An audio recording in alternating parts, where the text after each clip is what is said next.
Three men cornered her on a mountain trail miles from the nearest road. They thought they'd found an easy target, a young nurse in hiking boots with nothing but a dog and a day pack. The first one grabbed her arm. She broke his wrist before he finished laughing. The second rushed her. He hit the ground in 4 seconds flat. The third reached for the knife on his belt. And that's when the dog moved. 10 seconds. 3 men down. And the woman standing in the mountain silence wasn't breathing hard at all. She was calculating. Because what she'd just found hidden in their truck was going to change everything. If this story already has you gripped, follow my channel so you don't miss what happens next. Hit like and drop a comment telling me what city you're watching from. I want to see how far this story travels. Now let's get into it. The morning Emily Norris drove toward Harlan Ridge, the sky was the color of old iron. Not the dramatic kind of gray that makes people stop and take photographs. Just flat, heavy cloud cover pressing down on the tree line like it had somewhere better to be. She had the window cracked even though the temperature outside hovered near 40 degrees because she needed the cold air on her face. It was the only thing keeping her alert after a 12-hour overnight shift in the emergency department. She'd worked 4 of those in a row. Her coffee was lukewarm in the cup holder. She hadn't eaten since the granola bar she'd inhaled at 2 in the morning between a stabbing victim and a cardiac arrest. The stabbing victim had lived. The cardiac arrest had not, and that one was sitting somewhere behind her sternum in a place she hadn't figured out how to reach yet. From the back seat, Rex shifted his weight and exhaled the way he always did on long drives. A slow, steady breath that somehow made everything feel slightly more manageable. He was a Belgian Malinois, 7 years old, with a face that had always looked more serious than his mood. He'd been decorated twice during his active service years. Now he had a foam orthopedic mat in the back seat of Emily's truck and a rawhide chew she'd bought at the gas station 30 miles back. She glanced at him in the rearview mirror. He was watching the trees scroll by, ears relaxed, comfortable. "We're almost there," she told him. He didn't react. He never needed reassurance. That was one of the things she liked most about him. Emily Norris was 29 years old. She had dark brown hair she kept pulled back in a knot most days, brown eyes that people sometimes described as intense before they got to know her, and the kind of quietly efficient manner that made her good at 2 very different jobs. For the past 2 years, she'd been an ER nurse at Ridgecrest Valley Medical Center in the town of Caldwell, a mid-sized city 3 hours south of where she was now. Before that, for 6 years, she had been something else entirely. Something that didn't appear anywhere on her nursing resume and that she had not discussed with a single person in Caldwell. She'd been a combat medic and close-quarters combat instructor attached to a classified forward deployment unit operating in environments that didn't make it onto the evening news. She had treated injuries that no field manual covered adequately. She had kept men alive in conditions where the honest statistical probability was that they would die. And she had done the other thing, too. The thing she thought about even less than the rest of it. She had been good at that. Uncomfortably good, in the way that competence in a dark skill always sits uncomfortably once you step away from the context that made it necessary. She had stepped away. She had gone back to school, earned her nursing credentials, and built a quiet life. She was good at her job. Her coworkers liked her, though most admitted she was hard to read. Her supervisor, a thorough and occasionally exhausting administrator named Donald Whitfield, had written in her last performance review that she was efficient, technically excellent, and somewhat difficult to engage informally. She'd read that and thought it was probably fair. She didn't talk about before. She'd learned it was easier that way. The trail she was heading for was called the Harlan Ridge Loop, 14 miles of switchback terrain running through federal wilderness land above 3,000 feet. She'd done it twice before. Both times alone except for Rex, and both times it had done what she needed it to do, which was fill her head with something immediate and physical until the noise from the hospital faded into something manageable. She parked at the trailhead lot just after 8 in the morning. There were 2 other vehicles, a battered pickup she didn't recognize, and a Forest Service truck that had been sitting long enough to collect a fine layer of pine dust on the hood. She locked her truck, clipped Rex's lead, and they started walking. For the first 2 hours, it was exactly what she needed. The trail climbed steadily through old-growth pine and Douglas fir, the air sharp and resinous, the ground soft with years of needle fall. Rex moved beside her at a controlled heel. He never really stopped working, just shifted into a lower gear. She set a pace that required just enough effort to quiet her brain, not sprinting, not casual, the zone where the body runs the show and the mind takes a back seat. She thought about the cardiac arrest, briefly, let it surface, and then release. 44 years old, no prior history, collapsed in the parking lot of a grocery store. There had been nothing more to do. That was the true thing she had to keep returning to when cases didn't go the way she wanted. That she'd done what was available to be done, and sometimes the outcome is already written before the medic arrives. She'd learned that early, the hard way, the way most people learn things that matter. By mile 6, she'd stopped thinking about much of anything. That was the point. The trail bent west around the 9-mile marker, dropping slightly toward a flat section that ran along a dry creek bed before climbing again toward the ridge. It was quiet. A pair of ravens called somewhere in the canopy. Rex's ears pricked once, tracked something in the tree line, then settled, probably a deer. His posture stayed casual. She heard them before she saw them. Male voices, loud and carrying in the still air. Not the normal volume of hikers talking to each other across a distance, something with an edge in it. The particular social pitch of men performing for each other. She'd heard it before in a lot of different contexts, and it always meant the same thing. Someone was showing off, and at least one other person was being encouraged to find it funny. She came around a bend in the trail and saw them. 3 men were standing in the middle of the path where it widened near the creek crossing. They were in their late 20s to mid-30s, dressed in hunting camo that still had the store creases in it, which told her something. Real hunters didn't dress like that. One of them was heavy-set with a shaved head and a patchy beard. Another was lean and fidgety, the kind of restless energy that suggested stimulants or just a naturally wired temperament. The third was the tallest of the 3, wearing a baseball cap with the bill turned backward, and he was the one talking. There was a truck parked 50 yards off the trail on the fire access road. A dark green pickup, older model, backed in against the tree line. Emily assessed all of this in approximately 2 seconds. Rex had gone very still beside her. She kept walking. Her body language was neutral, gaze forward, pace unchanged. The fastest way through was the fastest way through. "Hey!" The tall one moved to center trail. She stopped, kept maybe 15 feet between them. "Trail's public," she said. Flat, polite. No heat in it. "Yeah, we know." The heavy-set one grinned. "We're just having a conversation." She waited. "Where are you headed?" the tall one asked. He was looking at Rex with an expression she cataloged as calculating. Not afraid of the dog, but assessing him. That was the more concerning response, in her experience. "Finishing the loop," she said. "I'll go around you." She moved a step off the trail edge, and the tall one shifted with her, blocking. "Relax," he said. "We're being friendly." Rex made no sound. He was watching the tall one with absolute focus, every muscle in his body quiet and gathered. Anyone who knew working dogs would have recognized that stillness for what it was. These 3 men did not know working dogs. "Nice dog," the lean one said. "What's he worth?" And there it was. "He's not for sale," Emily said. "Didn't ask if he was for sale." The lean one looked at the tall one, and they exchanged a grin. "Asked what he's worth." The heavy-set one started moving sideways, slow and casual, getting around her left flank. She tracked him in her peripheral vision without turning her head. "Last chance," she said quietly. "Walk away." The tall one laughed.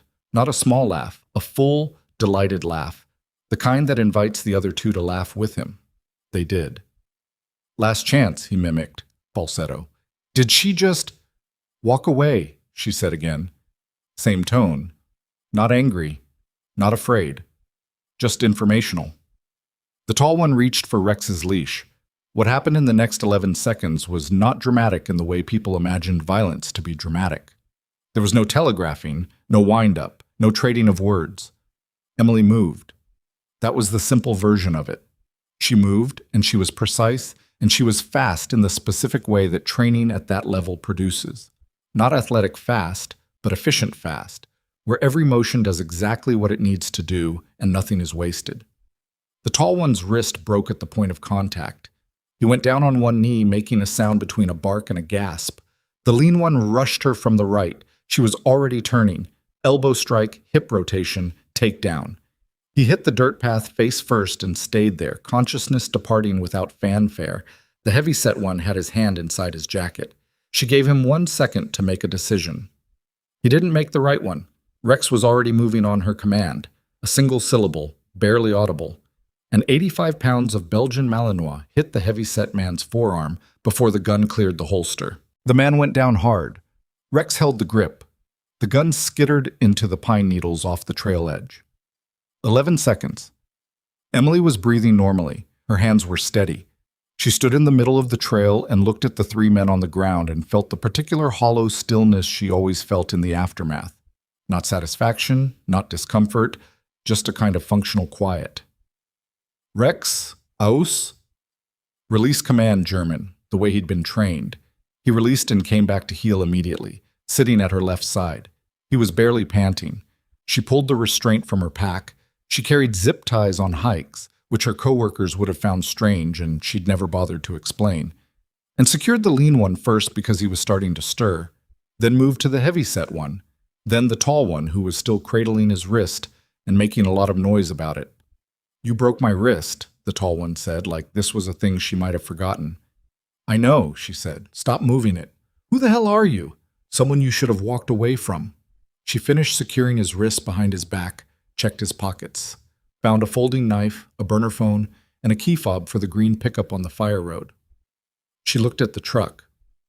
In her experience, when people parked backed in on access roads in the middle of nowhere, they were usually either hunting or doing something they didn't want anyone to see them doing. And these men had not been dressed for hunting in any way that suggested they actually intended to hunt. "Rex, stay," she said. She walked the 50 yards to the green pickup. The windows were rolled up. She pressed her face to the glass on the passenger side and looked into the truck bed through the rear window. There was a blue tarp back there, bunched up and secured with rope at the corners. She tried the tailgate. Unlocked. She pulled back a corner of the tarp. Then she went very still. Beneath the tarp were 8 green crates, military issue, stenciled with lot numbers and handling codes she recognized immediately. Not because she'd seen them on any civilian job site or in any training manual, because she'd seen them in the field. She'd packed and transported similar crates herself years ago in places she never talked about. She replaced the tarp corner precisely as she'd found it and stepped back from the truck. Military-grade plastic explosives, 8 crates of it. And given the handling codes and the stenciling, it hadn't been decommissioned or surplus sold. The handling codes were current, which meant these crates had come from somewhere they were not supposed to leave. She walked back to the 3 men on the trail. The tall one had stopped complaining about his wrist and was watching her with a different expression now. The bluster was gone. Something else had replaced it. "Who are you moving it for?" she asked. Silence. She crouched in front of him. "I found the crates. I know what they are. I'm going to ask you once more, and the quality of your answer is going to affect what happens to you in the next few hours considerably." The tall one swallowed. His eyes cut sideways to the heavy-set man who had his face turned away. "You have no idea what you just walked into," the tall one said, and his voice had changed completely. The performance was gone. What was underneath it was something close to genuine fear. "You need to let us go and walk the other way, right now." "That's not going to happen," Emily said. "There are more coming." He wasn't posturing now. His voice was low and fast, the way people talked when they were trying to communicate something real. "A lot more. Armed. They're already on the way. You need to go." She studied his face. The fear in it was not manufactured. "How many?" she said. He shook his head. "Just go. Take your dog and go." She stood up. She looked down the fire access road which curved out of sight around a stand of old Douglas fir. The road was gravel, which meant she'd hear vehicles before she saw them. She pulled out her phone. No signal. She'd known that before she came up here, had mentally filed it as a non-issue. She looked at the truck. She looked at the crates. She looked at the 3 men on the ground. She had an emergency satellite communicator in her pack. She'd carried it since her field days and had never stopped, the same way she'd never stopped carrying the zip ties, and the small individual trauma kit, and the other items that fit in less space than most people's snack pouches. She'd never needed to use the communicator in a civilian context. She had a feeling that was about to change. She retrieved it from her pack. The device was small, matte black, with a single dedicated button for encrypted emergency broadcast. She pressed it. The signal went. Satellite confirmation, 3 seconds. The device had no display to confirm receipt, but she knew the protocol. The signal would route through 2 relay nodes and land at a federal emergency coordination center with her GPS coordinates attached. Response would depend on who was monitoring and how busy the day was. She put the communicator back in her pack. The tall one had watched her. "What did you just do?" "Something that needed doing." "You have no idea." "Tell me what kind of timeline we're on," she said. He pressed his lips together. The heavy-set one spoke instead, suddenly, from the ground. 40 minutes, maybe less. 6 men minimum, probably more. They were staging at the lower access gate when we left. He paused. "They have rifles." Emily looked at him. "Thank you," she said, and meant it. The tall one turned to the heavy-set man. "What the hell?" "Shut up, Garrett." The heavy-set one's voice was tired. "Just shut up. It's over." Emily looked down the road again. The ravens were gone. The forest had gone quiet the way it sometimes did before weather came in, or before something disrupted the normal pattern of things. 40 minutes. She looked at the terrain around her. She'd hiked this section twice, and she knew it. The creek bed to the east, the ridge above with its clear sight lines, the dense second-growth timber on the north slope that would slow any approach. The fire access road came in from the south, and there was no other vehicle route to this position. She looked at Rex. He was watching her, waiting. There were things in the forest that a team of armed men with rifles wasn't going to be able to account for if they didn't know the terrain and didn't know what they were walking into. She pulled her pack back on. "You're staying?" The tall one, Garrett, stared at her. "Are you out of your mind?" Emily reached into the inner pocket of her jacket and checked the compact fixed blade she'd carried since her second deployment. Habit. It was there. "They're coming to recover those crates," she said, not really to the men on the ground, but more to herself, working through it. "They're not going to find them unattended." She looked at the truck, at the explosives, at the fire road. She looked at the tree line. "Rex," she said quietly. He rose from his sit immediately, every muscle alert, reading her shift in posture the way he always could. She moved toward the tree line on the north slope, and the dog moved with her, and the forest swallowed them both in less than 30 seconds. The 3 men on the trail were left behind, zip-tied and staring at an empty path, listening to the sound of their own breathing and the distant, growing rumble of vehicles coming up the gravel access road from the south. The rumble grew louder. Emily moved fast through the timber, low and deliberate, picking her footing without looking down. Rex stayed at her left, matching her pace exactly, no commands needed. They'd trained together long enough that he read her body the way a good partner reads a partner, through weight and angle and breath, the small signals that didn't require words. She put 200 yards between herself and the trail before she stopped. She chose a position on the north slope where the timber thinned enough to give her sightlines down to the fire access road and across to the truck, but dense enough that no one looking up from the road would pick her out. She pressed her back against a Douglas fir with a trunk wide enough to matter and controlled her breathing. 4 counts in, 4 counts out. The cold air helped. It always had.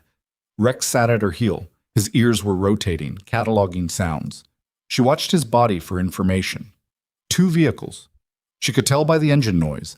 2 distinct sounds, slightly out of phase with each other, both heavy, both pushing up the grade faster than was comfortable on gravel. Not cautious. Whoever was in those vehicles wasn't worried about what was waiting for them. They expected to find 3 men and a truck and 8 crates and nothing else. That was going to be an adjustment. The first SUV came around the tree-line bend, and she got her first look at them. Black, newer model, high-clearance suspension. Government plate style, but no markings. The kind of vehicle that was meant to read as official from a distance while being technically civilian. The second one followed 10 seconds behind. Same make, same color, windows tinted dark. Both stopped on the fire road, engines idling. She counted the doors. 6 men out of the first vehicle. She watched them. The way they moved, the way they spread, the way they handled the rifles that three of them were already carrying. These were not the same class as the three men on the trail. The trail crew had been opportunistic, sloppy, hired for muscle. This group moved with the kind of practice spacing and mutual awareness that came from actual training, private contractor level, at minimum, possibly higher. The sixth man out of the first vehicle was the one she immediately focused on. He walked to the front of the SUV and stood there rather than spreading with the others, which meant he was directing rather than clearing. Medium height, compact build, wearing tactical clothing in muted gray rather than black. He had no rifle. He had a sidearm on his right hip and a radio in his left hand. Command element. 4 more men out of the second vehicle. 10 total. She watched the command element walk to where Garrett and the other 2 were zip-tied on the ground. He crouched in front of Garrett, and she was too far to hear the conversation, but she could read the body language. The commander was calm. Garrett was talking fast. The commander listened for about 30 seconds, then stood up and looked at the tree line. He turned a slow, complete circle, scanning. She didn't move, didn't breathe any louder. Rex beside her was a statue. The commander raised his radio. She couldn't hear what he said, but within 30 seconds, 4 of the 10 men began moving toward the timber. 2 toward her slope, 2 toward the east side along the creek bed. She did the math quickly. She had a fixed blade and a compact personal kit and a Belgian Malinois. They had rifles and 10-to-1 numbers and communication equipment and the motivation of people who needed to recover something very expensive and incriminating before anyone official showed up. She had the terrain. And she had the clock. She needed the federal response team to arrive before this became a math problem she couldn't solve. The communicator beacon was out. The question was how long before anyone reached this position. 3 hours? Minimum, if it was a standard search and rescue dispatch. Far less, if the beacon's encrypted military routing code had flagged the right desk. She'd used that code deliberately. She knew what it would trigger. 45 minutes, maybe an hour. If the right people were monitoring, she had to make the forest difficult for 45 minutes. The 2 men heading up the north slope were moving in a standard 2-man bound. One moving, one covering, leapfrogging up the grade. They were good. They were working the angles correctly and keeping noise to a minimum, and they were going to reach her position in approximately 4 minutes if she stayed where she was. She didn't stay where she was. She moved parallel to the slope, westward, keeping the same elevation and using the larger timber as cover. Rex followed without command. She was making a decision she'd made in other contexts, in other forests, in other situations that didn't bear thinking about too carefully right now. She was choosing to move toward rather than away, because away meant upslope, and upslope meant she'd be silhouetted against the ridge and lose every advantage she currently had. Toward meant the timber stayed dense. Toward meant she controlled the encounter. She positioned herself behind a downed log with enough diameter to provide genuine cover, not just concealment, and waited. Rex dropped flat at her side, pressed against the log. His breathing was so controlled she could barely feel it. She heard them before she saw them. Boot on loose rock, a small sound, but it was enough. She placed the closer man at 30 feet, coming up on her left through a gap in the second growth. The further man was 10 feet behind and slightly right, covering. She let the closer man pass her position. Then she moved. It was not combat in the cinematic sense. There were no dramatic exchanges. She came off the log and closed the distance before the man completed his next scan rotation, and she was efficient and precise, and the man went down without ever getting a clear look at what had hit him. She caught his rifle before it struck the log and made noise. The second man had 2 seconds before he registered that his partner was down. That was 1 second more than she needed. Rex had already moved on a hand signal, not a verbal. She'd trained him to work in noise-discipline environments, and that training had not degraded in his retirement years. The second man went down. She was on him before he recovered, controlled him, and had his radio off his vest in 8 seconds. She listened to the radio. 2 channels. The command element was talking on the second channel, coordinating the sweep pattern. She couldn't transmit without them identifying her as an interloper, but she could listen, and listening told her that the other 2-man team on the east slope had not yet made contact with anything. She had a window. She moved the 2 men off the slope route and secured them with their own equipment. The contractors came with zip restraints on their vests, which told her something about the operation's planning level. And then she and Rex moved again. Back down the slope, angling south, staying in the timber, moving toward the truck. The truck was the center of the problem. The crates were what they'd come for. As long as those crates were in that truck, the commander had a reason to stay and push the search. She needed to change his calculation. She came out of the timber on the truck's blind side, the east, away from where the SUVs were parked and where the remaining 8 men were operating. She went to the tailgate. The keys were on Garrett's person, which meant the truck was locked. She looked at the crates through the tailgate window. Military-grade plastic explosive and unmarked crates with current handling codes, sitting in a civilian pickup truck on a federal wilderness access road. She knew exactly what this was.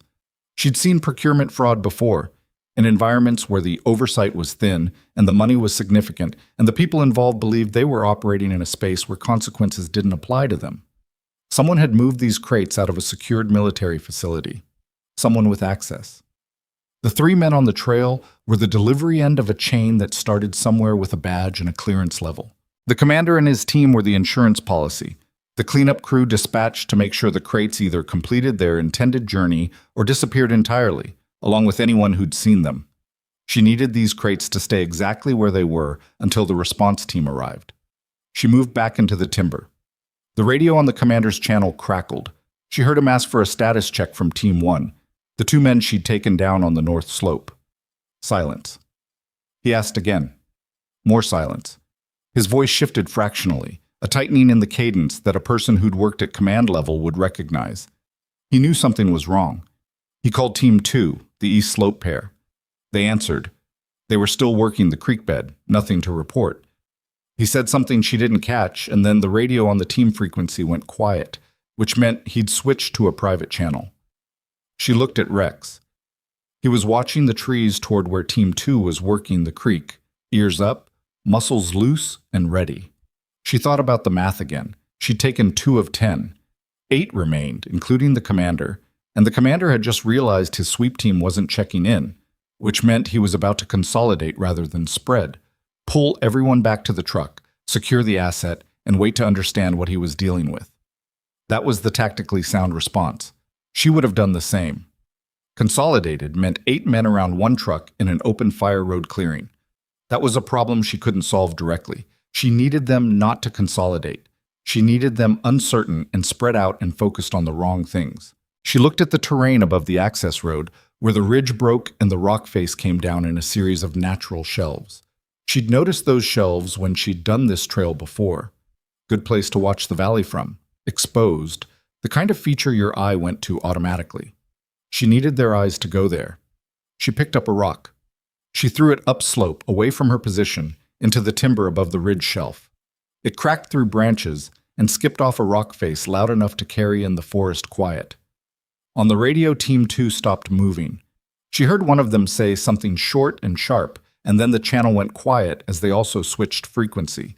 She was already moving again, east, dropping toward the creek bed, circling behind Team 2's last position.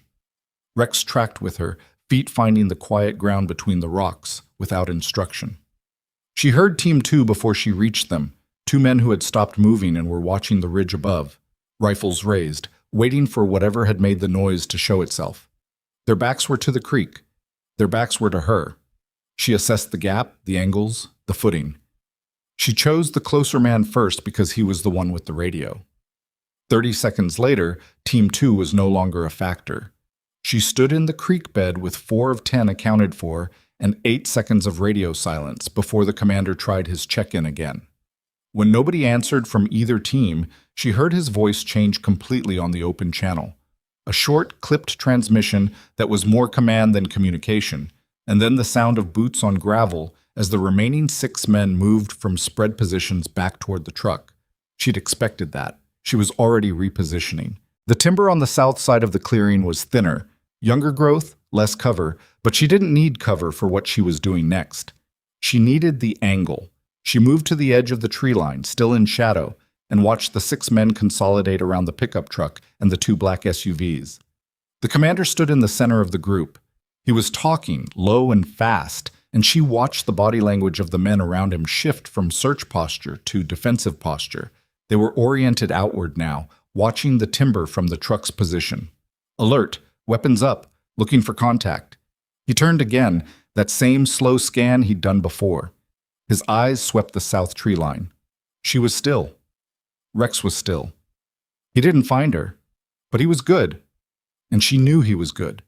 And she knew that 6 armed men in a defensible position around a truck was a static problem that patience would not solve before her time ran out. She checked her watch. 31 minutes since the beacon went out. She needed more time, or she needed something to change the commander's calculation so fundamentally that he made a mistake. The first option she couldn't control. The second required information she didn't fully have yet. She looked at Garrett, still zip-tied 20 yards from the truck, watching the whole scene from the ground with the expression of a man who had deeply regretted a series of life decisions and was only just now fully processing the extent of that regret. She looked at the commander, who was positioned between Garrett and the south tree line. She looked at Rex, who was looking at her. She made a decision she wasn't entirely comfortable with. She reached into her pack and pulled out the small orange emergency whistle she'd carried as a backup signal device. It was loud, the kind of loud that carried half a mile in mountain air. She was about to use it in a way it was not designed for. She aimed her throw carefully. The whistle arced through the air and landed in the brush on the east side of the clearing with a sharp rustling crack. Every rifle on the east side of the defensive circle swung toward the sound. The commander said something sharp, and 2 men broke from the circle toward the east brush. That was 4 rifles now pointed away from her position. She moved out of the south tree line fast and low, covering the ground to the truck in a straight sprint that lasted 5 seconds. She went under the truck, on her back, in the space beneath the frame, and she pressed flat and controlled her breathing and waited.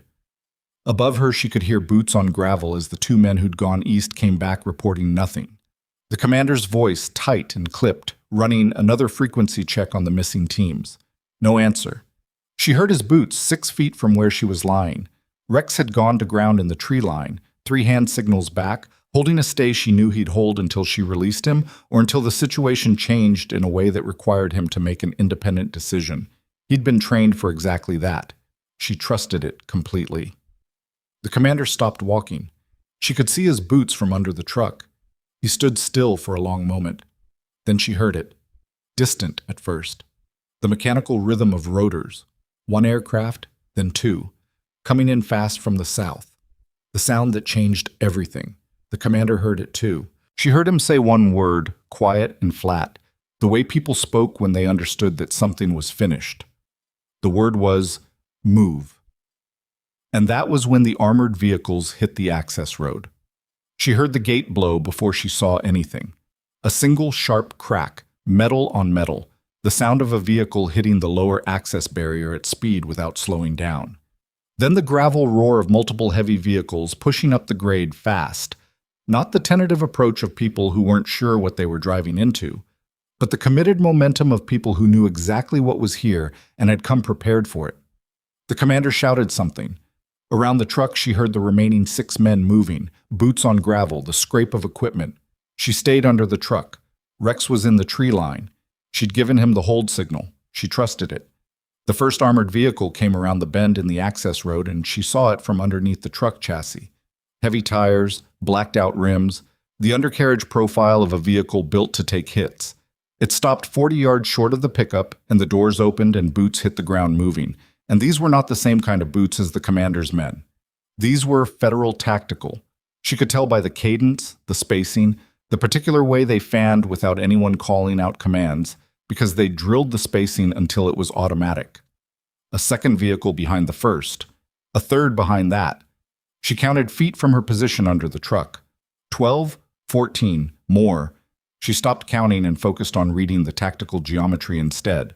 The Federals were establishing a perimeter that started at the vehicles and pushed outward, and the commander's remaining 6 men were caught inside it, which meant the commander had waited 2 seconds too long to make his move, and now he was out of options. She heard the first challenge call. Federal identification, loud and clear, instructing all personnel to ground their weapons and show hands. A long pause. Then the sound of rifles being set on gravel. 1, 2, 5, 6. The commander was the last. She heard his weapon go down and the particular sound of a man lowering himself to his knees, who understood that the math had turned completely against him. She gave it 45 seconds. long enough for the perimeter to be established, for the immediate threat to be controlled, for the chaos to settle into something with a structure. Then she rolled out from under the truck on the south side, came up to her feet, and brushed the gravel off her jacket. The nearest federal agent, black tactical vest, carbine at low ready, spun toward her immediately, weapon coming up. "Hands," he said. "I'm the one who called it in," she said. Her hands were up, open, steady. "Emily Norris. I'm unarmed. My dog is in the tree line, south side, holding a stay command. His name is Rex. He will not move unless I call him." The agent looked at her for a half second. The assessment all tactical operators did when they encountered something that didn't fit the expected picture. A woman in hiking gear with dried pine needles on her jacket standing next to a military explosives truck was not what the briefing had described. "Don't move," he said, and called something over his radio. She didn't move. 30 seconds later, a different figure approached from the lead vehicle. Taller, no carbine, wearing a vest with federal identification in yellow letters across the chest. He had the look of a man who'd been in the field long enough that the gear was just clothing to him. Nothing self-conscious about it. He stopped in front of her. "You're Norris?" he said. "Yes." "You sent the beacon?" "Yes." He looked at her for a moment. Then he looked at the truck. Then he looked at the 4 locations around the perimeter where his people were securing the men she'd handled in the timber and the creek bed. "You took down 6 of them?" he said. "4. She said. "The 3 on the trail were already restrained when you arrived. Rex handled one of those." He looked at the dog, who had appeared at the tree line the moment she'd spoken his name, sitting calmly, waiting. "What's in the truck?" he said, though she had the impression he already knew. 8 crates, military issue, current handling codes, plastic explosive. I didn't disturb them beyond confirming what they were. He studied her face. "You've seen that type of crate before." It wasn't a question. "Once or twice," she said. He held her gaze for another moment, then pulled out a radio and began relaying information to someone on a different channel. She caught fragments: asset secured, multiple subjects in custody, requesting EOD and military liaison, confirmation of beacon credentials requested. That last part, beacon credentials, was the piece she'd known was coming. The communicator she carried wasn't a civilian model. It wasn't available for purchase. It operated on an encrypted military frequency, and the registration code attached to it was tied to a service record that she had not discussed with anyone in Caldwell. Not her coworkers, not her supervisor, not the people she occasionally had dinner with who considered her a friend in the limited way that people with limited personal disclosure could be considered friends. The federal agent finished his transmission and looked at her again with a slightly different expression. "Someone wants to talk to you," he said. "I assumed they would," she said. "Yes." They set up a field command post at the lower end of the access road, where it widened enough to turn vehicles around. By the time Emily walked down with the lead agent, whose name turned out to be Harlan Voss, out of a federal counterterrorism task force she'd heard of but never directly interfaced with, there were 11 vehicles on the access road and more coming up from the highway. EOD had arrived in a separate truck and was already working the pickup. Military liaison had arrived in 2 unmarked sedans and was establishing a separate chain of communication on their own equipment. Rex walked at her heel through all of it, unbothered by the vehicles and the personnel and the controlled chaos the way working dogs were unbothered by things that had been trained into the category of normal. She sat on the running board of one of the federal vehicles and drank water from a bottle someone handed her and watched the operation expand around the access road clearing. The commander, she still didn't know his name, was zip-tied and seated against the tire of a federal vehicle 40 yards away. He had not looked at her since the perimeter established. She looked at him once and then didn't look again. Garrett was being processed separately, which meant they'd already separated the subjects and were working the identification and interrogation pipeline in parallel. Good. That was the right call. Garrett was a talker, and a separate interview before he had time to coordinate with the others would produce more usable information. Voss came back 20 minutes after he'd left her. "EOD confirms the crates," he said, sitting down on the running board beside her with the tired ease of someone who'd been moving fast for too long.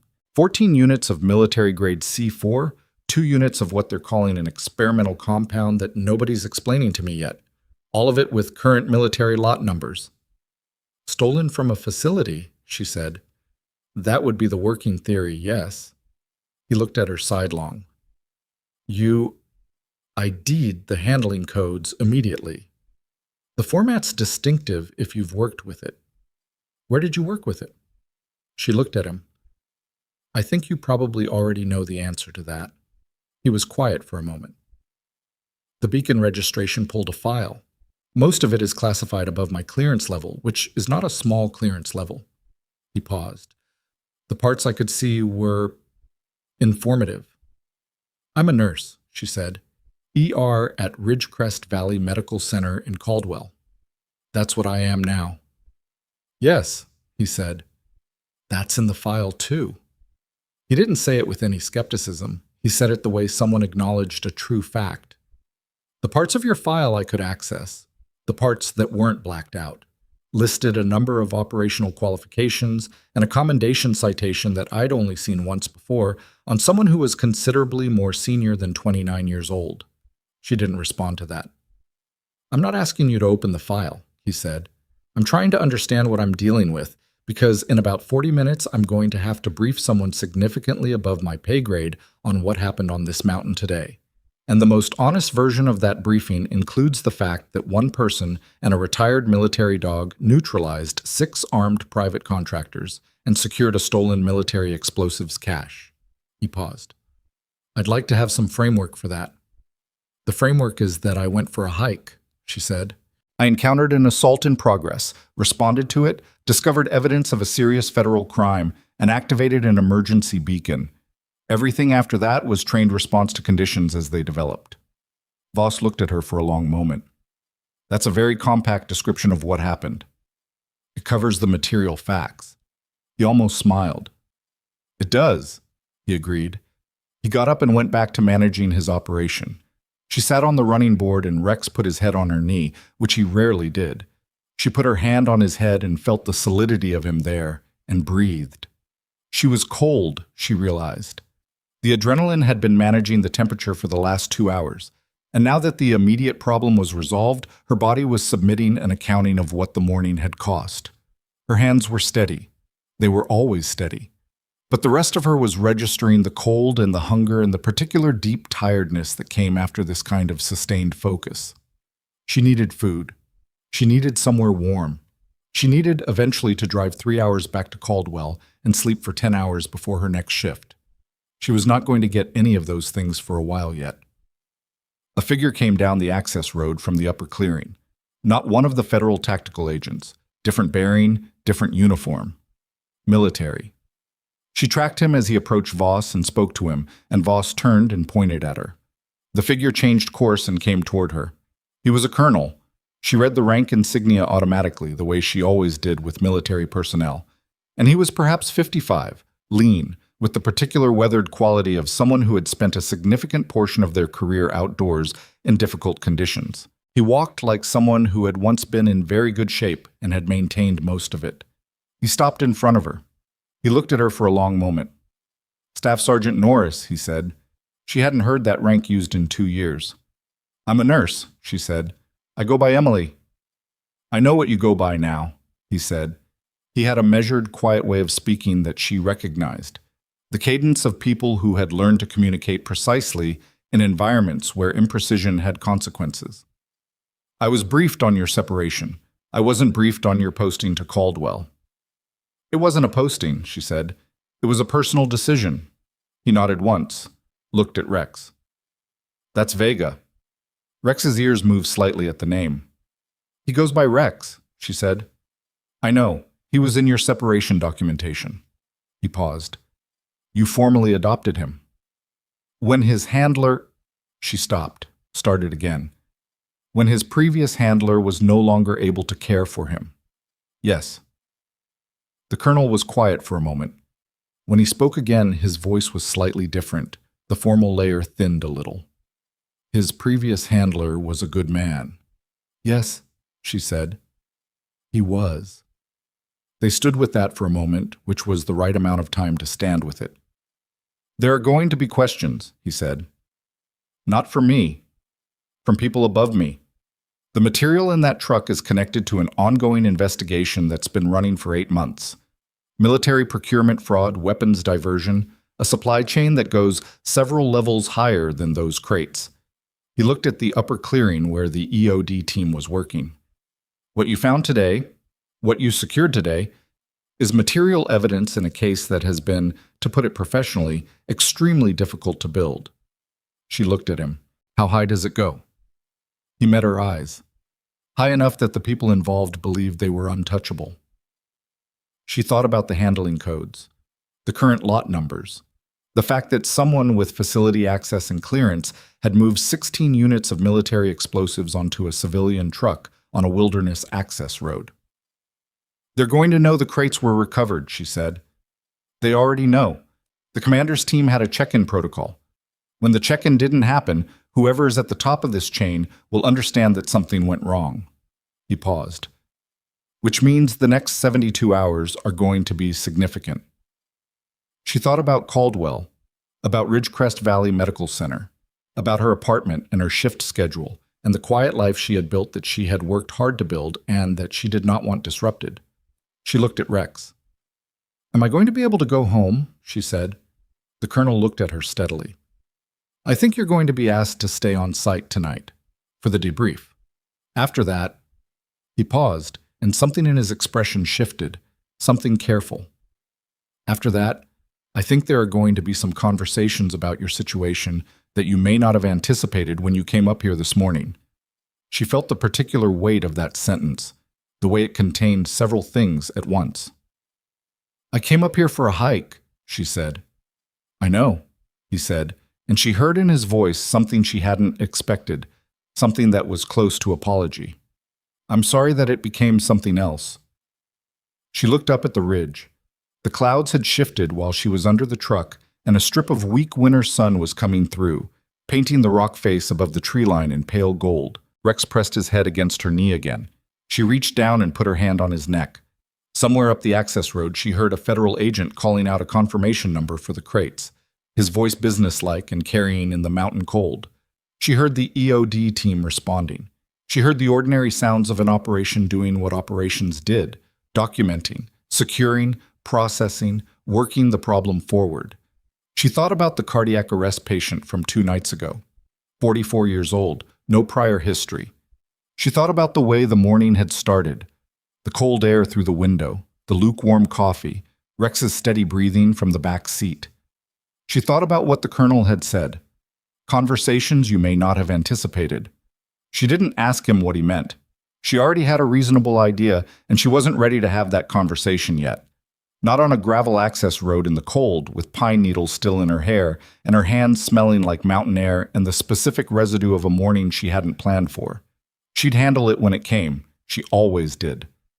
When does the debrief start? She said. An hour, the colonel said. Maybe less. She nodded, stood up, rolled her shoulders once, feeling the stiffness settling in where the adrenaline had held it at bay. I need to feed my dog, she said. He worked this morning. The colonel looked at Rex. Something moved across his face that was almost warm. There's food in the command vehicle. I'll have someone bring it. Thank you, she said.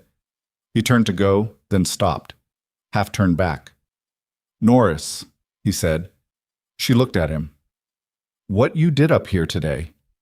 He paused, choosing words with the care of someone who didn't use them carelessly. It mattered. I want you to know that. She held his gaze for a moment. Then she looked down at Rex, who was watching her with his calm, serious face and his relaxed ears and his complete, uncomplicated steadiness. Come on, she told him. Let's get you something to eat. They walked toward the command vehicle together, the dog and the nurse. While behind them, the federal operation expanded through the mountain clearing and the winter sun moved across the ridge, and somewhere in the chain of accountability that ran from those 8 crates all the way to a desk in a secured facility, someone who had believed themselves untouchable was beginning to understand that the morning had gone very, very wrong. The food they brought for Rex was a field ration protein pack that he ate without complaint, which told her he was hungry enough not to be particular about it. She gave him water from her bottle, let him finish, and then they walked together to the command vehicle. A converted cargo truck with fold-out tables and screens, and the particular smell of electronic equipment and cold coffee that she associated with a specific category of long day. The debrief started without ceremony. There were 4 people across the table from her. Voss, the colonel, whose name she learned was Aldrich Morrow, a woman from a federal prosecutorial office who introduced herself only as supervisory agent Dana Reeves, and a man in civilian clothes who did not introduce himself at all, and whose presence Morrow acknowledged with a look that told Emily he was from somewhere that didn't advertise. She filed that information and let it sit. They went through it methodically. Timeline, observations, decisions made, and why. She answered every question directly and without elaboration, the way she'd been trained to debrief. Factual, sequential, no editorializing. Rex lay at her feet under the table and occasionally shifted position. Nobody commented on the dog being in the command vehicle. Reeves was the most focused of the 4. She had a narrow, precise way of asking questions that stripped out everything except the load-bearing information, and Emily found herself respecting it. "When you identified the crates," Reeves said, "what was your immediate assessment of origin?" "Active military facility. The handling codes aren't format compatible with decommissioned stock. The lot sequencing is different. What was in that truck left a secured installation within the last 30 days. "How confident are you in that assessment?" "Confident enough to have activated the beacon rather than a standard emergency line." Reeves wrote something. "You made that determination in how long?" 30 seconds, maybe less. A pause. "You want to walk me through your background with that materials classification?" Emily looked at her steadily. "That's in the file that's classified above Agent Voss's clearance level." Reeves glanced at the man with no name. He gave a small nod that Emily interpreted correctly. "We can proceed without it," Reeves said. Moving on, no friction, which meant she'd already had access to enough of the file to understand that pushing further in this room was not productive. The debrief ran 90 minutes. By the end of it, the winter light coming through the narrow command vehicle windows had shifted from pale gold to the flat gray of late afternoon. She was stiff from the folding chair, and her shoulder was starting to register the morning's activities in a way it hadn't while she was moving. Morrow walked her out when it wrapped. "There's a situation developing," he said, and his tone had changed from the careful, measured version he'd used at the access road. This was something harder under it. "The people at the top of the procurement chain, we've had eyes on 2 of them for 6 months. With the crates recovered and the commander's team in federal custody, the case has moved from probable to prosecutable. But," he stopped walking. She stopped with him. "But," she said, "the 2 principals, the people we believe authorized the diversion and arranged the sale, they're going to know this went wrong within hours, if they don't already. And when people in their position understand that a case is closing around them, they don't always respond the way you'd expect." She looked at him. "You think they'll run?" "One of them might. The other one—" He paused, and she heard something in the pause that she didn't like. "The other one has a history of eliminating problems when problems become inconvenient." She thought about that for a moment.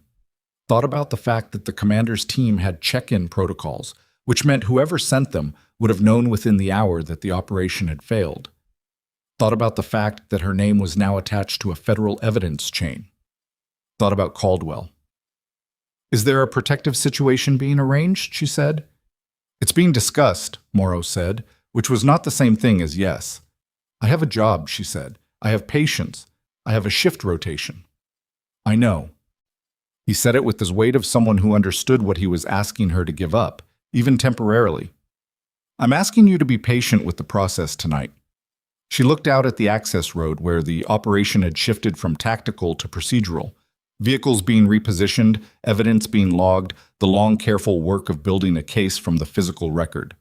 The truck with the crates was being prepared for transport, surrounded by EOD personnel and documentation. She thought about the man with no name in the debrief room. "Who does he work for?" she said. Morrow followed her gaze, though the man wasn't visible from where they stood. Someone who's been watching this procurement chain from a different angle than Reeves's team, for longer. How much longer? Long enough that what you found today isn't a surprise to them, it's a confirmation. She processed that. They knew the crates were being moved. They suspected. They needed physical evidence to act. So they were waiting. Monitoring, he said. Which meant yes. She felt the familiar cold irritation of understanding that she'd walked into the edge of an operation someone else had been running, which was not a feeling she'd missed from her previous life. There was always a layer you didn't know about. There was always someone who had more of the picture than you did and had made decisions based on that picture that affected people who didn't have access to it. "I'd like to call my hospital," she said. "My supervisor will need to arrange coverage for my next shift." "Of course," Morrow said. She made the call from outside the command vehicle, standing in the cold with Rex beside her. Donald Whitfield answered on the third ring with the vaguely aggrieved tone he used when things deviated from the schedule he'd planned. "Norris, you're supposed to be back tomorrow night." "I know. There's been a situation. I'm going to need coverage for my Thursday shift, possibly Friday as well." A pause. "What kind of situation?" "I can't go into detail. I'm sorry, Donald. I know the timing is bad." "The timing is always bad when someone calls out," he said, which was his version of frustration. Then, after a moment, "Are you all right?"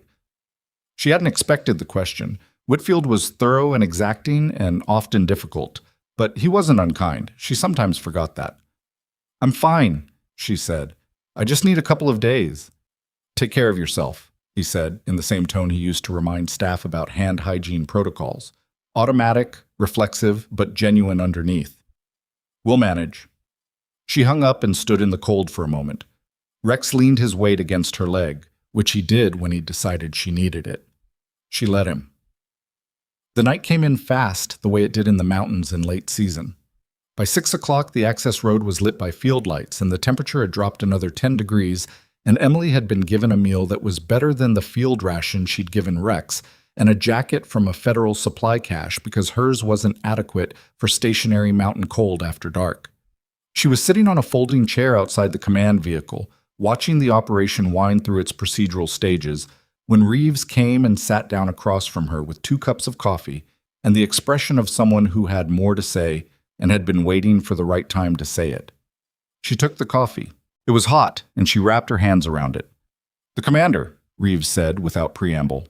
"His name is Gregor Tanis, private contractor, former special operations, cashiered out 8 years ago under circumstances that weren't made public.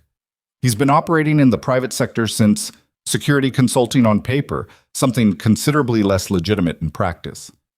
"He's worked for the principals before," Emily said. "Multiple times. He's their cleaner. When something in the supply chain goes wrong, he goes in and makes it not wrong." She paused. "This is the first time it hasn't worked. Because of what I found." "Because of what you found and what you did with it." Reeves held her coffee with both hands and looked at Emily directly. "Tanis is talking, not much, but some. He's smart enough to understand his position and to start calculating whether cooperation changes it." "What's he giving you?" "Names so far. The supply chain intermediaries, the logistics people who move the crates from the facility to the pickup location." She paused. "Not the principals." "Not yet. He's holding that." "Because that's his leverage." "Yes." Reeves looked at her cup. "The man who didn't introduce himself, his team has been building a parallel evidence structure for 14 months. If Tanis gives up the principals, it collapses what they need for a clean prosecution at the top level. They want Tanis to stay quiet long enough for them to build to the principals independently." Emily looked at her. "So you're telling me this because your name is in the evidence chain, and that means you're going to be called as a witness," Reeves said flatly. "And I want you to understand the full shape of what you're in the middle of before that becomes relevant." Emily sat with that. The coffee was good, real coffee, not field sludge. She drank it and thought about the shape of what Reeves had described, a case that had been running for 14 months, procurement fraud at a level that required active military facility access, a cleaner with a history, a principal who eliminated inconvenient problems. "The principal who eliminates problems," she said. "Does he know my name?" Reeves was quiet for 1 second too long. "We believe the commander's team had a data package on the access road situation," she said carefully, "including the vehicle registration on your truck." Emily looked at her. My truck is parked at the trailhead. We've already sent people to your vehicle, Reeves said. It's secure. That's not what I'm asking, Reeves met her eyes. Your vehicle registration connects to your address in Caldwell. Yes, we're aware of the exposure. Emily set the coffee cup down on the ground beside her chair.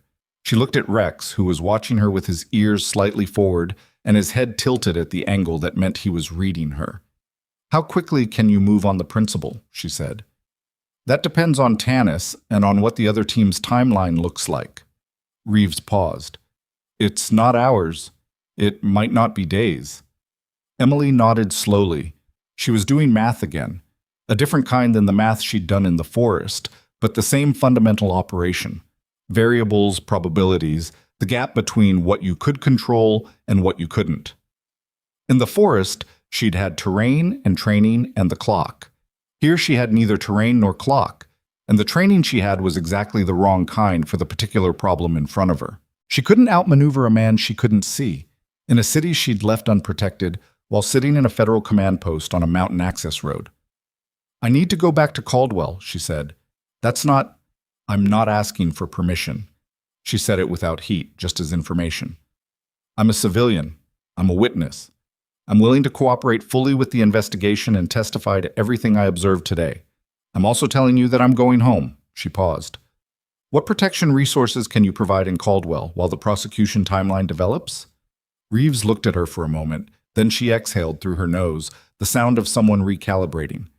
I can have a protective detail at your address within 4 hours of your departure. Then I'd like to leave in the morning, Emily said, after any remaining debrief requirements are met. Reeves nodded once. I'll arrange it. She went back inside the command vehicle to sleep in a field cot that someone had set up in the rear section, Rex on the ground beside her, and she slept the way she'd learned to sleep in environments where conditions were imperfect, fast, deep, and with some part of her still listening. She woke at 4 in the morning, not because of noise, because of Rex. He was sitting up, alert, fully, the way he only did when something had changed in the environment in a way that his senses had registered before her conscious mind had. His ears were forward and his body was still, and his attention was fixed on the far end of the command vehicle. She was upright and had her hand on the fixed blade before she'd finished forming a coherent thought. She listened. Outside, the field operation had wound to its overnight skeleton. A few agents, a perimeter, the minimum necessary to secure the site. She could hear the low murmur of a radio somewhere and the distant idle of a generator. Normal sounds. The sounds she'd catalogued when she fell asleep and that her brain had been running against for comparison during the hours since. Rex hadn't moved. Then she heard it. Not a sound exactly. A change in the quality of the silence outside. The particular absence that happened when something that should be making ambient noise stopped making it. A vehicle idling somewhere that had been idling when she fell asleep and that was no longer idling. She moved to the side panel of the command vehicle and looked through the narrow window. The field lights on the east side of the perimeter were out. Not all of them. Just the east bank. 4 units that had been running when she went to sleep, dark now. And the darkness they left was the specific darkness of lights that had been cut rather than failed, because failed lights went out one at a time and these had gone out together. She counted the personnel she could see. 2 agents near the lead vehicle. 1 near the evidence truck. Nobody on the east perimeter. She reached for her radio. They'd given her a unit during the debrief set to the operational channel. She keyed it. East perimeter lights are down, she said, quiet and flat. I have no visual on east perimeter personnel. A beat of silence. Then Voss's voice sharpened from sleep. Say again. East bank field lights are out. 4 units. I count 0 personnel on east perimeter from my current position. Another beat. Then in a different tone entirely. All units, this is Voss. Perimeter check. East side, now. And that was when the first shot came through the command vehicle wall. She was already moving when the second shot came. Not toward the door. That was the obvious exit, and obvious exits were where people died in situations like this. She went low, grabbed Rex's collar, and put herself against the interior wall on the vehicle's blind side, the one that faced away from the east perimeter where the shots were originating. The command vehicle was armored on the sides, but she didn't know to what standard, and she wasn't going to test it by staying still. The radio in her hand erupted. Voss calling units, someone calling shots fired, another voice, cut off mid-transmission, that she didn't want to think too hard about. She keyed the radio with her thumb. Norris, interior command vehicle. I need east perimeter count and shooter position. No answer for 3 seconds. Then Voss. Shooter, possibly 2, east tree line. We have an agent down, stay inside. She looked at Rex. He was pressed against the wall beside her, body low, ears working. Not panicked. He'd been in environments with gunfire before and the training held, but his attention was absolute and directed at the east wall. Multiple shooters in the tree line. 1 agent down. The east bank lights cut deliberately, which meant this wasn't improvised. Someone had planned access, had known the perimeter layout, had cut the power to specific units before moving in. That level of preparation meant either they'd had the access road under surveillance before the federal arrival, or they had information about the site setup from a source inside the operation. She thought about the check-in protocol the commander's team had missed, thought about 14 months of a parallel investigation and the man who hadn't introduced himself, thought about a principal who eliminated problems. Someone had decided that the fastest way to manage the evidence chain was to come back for it tonight, while the federal operation was at skeleton staffing, before the crates made it to a secured facility, and before the witness attached to the beacon registration could testify to anything. The evidence truck was on the west side of the clearing. That's what they were here for, the crates. She thought through the geometry. Shooters in the east tree line, drawing attention and personnel east. The evidence truck on the west side with reduced coverage while agents responded to the shooting. Classic diversion, clean and obvious once you saw the shape of it. She keyed the radio again. Voss. The shooting is a diversion. Evidence truck on the west side is the target. You need bodies on that truck right now. A pause. She heard him processing it, heard the moment he bought it. Units 3 and 4, break east response, cover the evidence truck, move now. She was already at the command vehicle's west door. She cracked it. The clearing on this side was darker without the east field lights, but she could make out the evidence truck 40 yards west. 1 agent visible near the front bumper. Not enough, nowhere near enough if a second team was already moving through the west timber. She looked at Rex. Made the decision. Stay, she said, and hated herself slightly for it, because he didn't like the stay command in situations like this, and she could see it in the set of his jaw. But she wasn't taking him into a crossfire without tactical equipment on him, and she didn't have it. She went out the west door low and fast. The cold hit her immediately. She was in the borrowed federal jacket and her hiking clothes, and it was somewhere near freezing, and none of that mattered. She moved across the clearing in the darkness, using the parked vehicles as cover points, stopping and listening and moving again. She was halfway to the evidence truck when she heard movement in the west timber. Not from the tree line, closer than that, inside the perimeter, which meant the second team had already breached before the diversion started. They were already in. She pressed against the side of a federal SUV and waited. 2 figures emerged from the shadow between 2 parked vehicles, moving fast and low toward the evidence truck. They were dressed in dark tactical gear, and they were not announcing themselves. And the agent at the front of the evidence truck had not seen them yet because he was oriented east toward the sound of the shooting like every human instinct told him to be. She didn't have a firearm. She had a fixed blade in her hands and the element of surprise, and the element of surprise was the only one of those 3 that was going to be decisive against 2 armed men in tactical gear. She made a calculation about the angle and the distance and the order of approach, and then she moved. The first man was close enough that she was on him before he registered her in his peripheral vision. She hit him fast, controlled, taking him down without the noise that would alert the second man immediately. She caught his rifle and in the same motion put herself behind the vehicle's wheel. Well, the second man stopped. She heard him stop. The particular silence of someone who'd been moving and suddenly wasn't. He'd sensed something wrong. He hadn't seen what it was yet. Martinez, he said low, calling his partner. No answer. She heard his breathing shift. He was turning, scanning, starting to understand. She came around the front of the vehicle at ground level, under his scan height, and hit him from below before he completed the turn. He went down hard on the gravel, and she had him controlled in 4 seconds, and it was not clean. Her shoulder took the brunt of his initial resistance, and something flared in it that she was going to have words with later. But he was down, and the rifle was clear of him, and she had her knee on his back and was reaching for the flex cuffs from the first man's vest when she heard the agent at the evidence truck finally turning around. "Federal agent, freeze!" "I'm Norris," she said, breathing harder than she wanted to be. "Civilian witness. I have 2 subjects down on your west side. I need flex cuffs, and I need someone to hold this one because my shoulder is not cooperating." The agent came forward fast, assessed the situation in 2 seconds, and got his knee where hers was.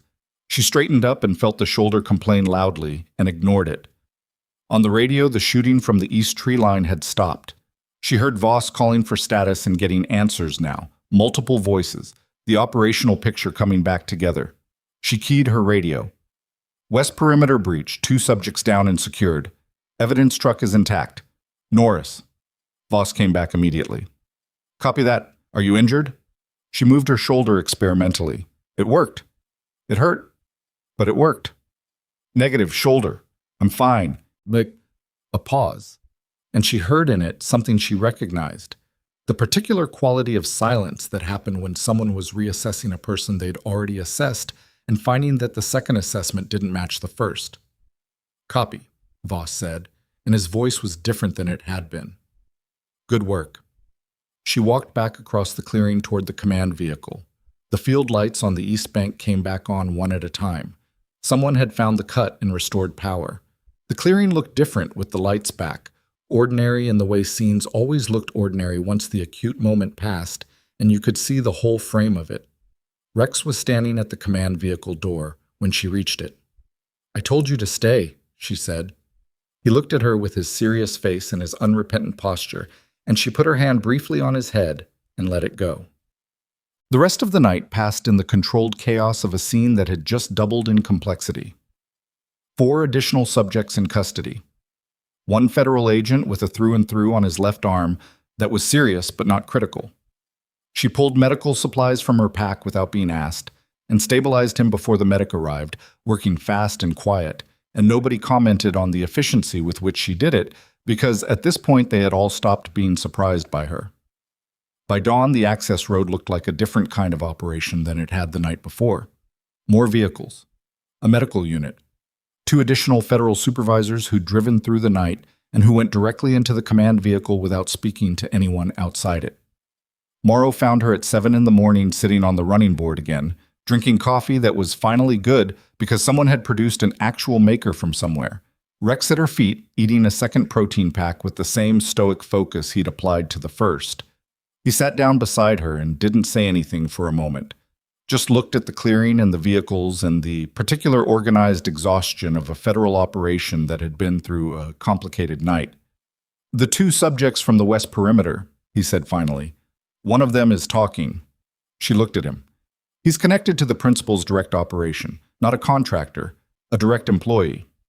Morrow turned his coffee cup in his hands. "He's identifying the principal."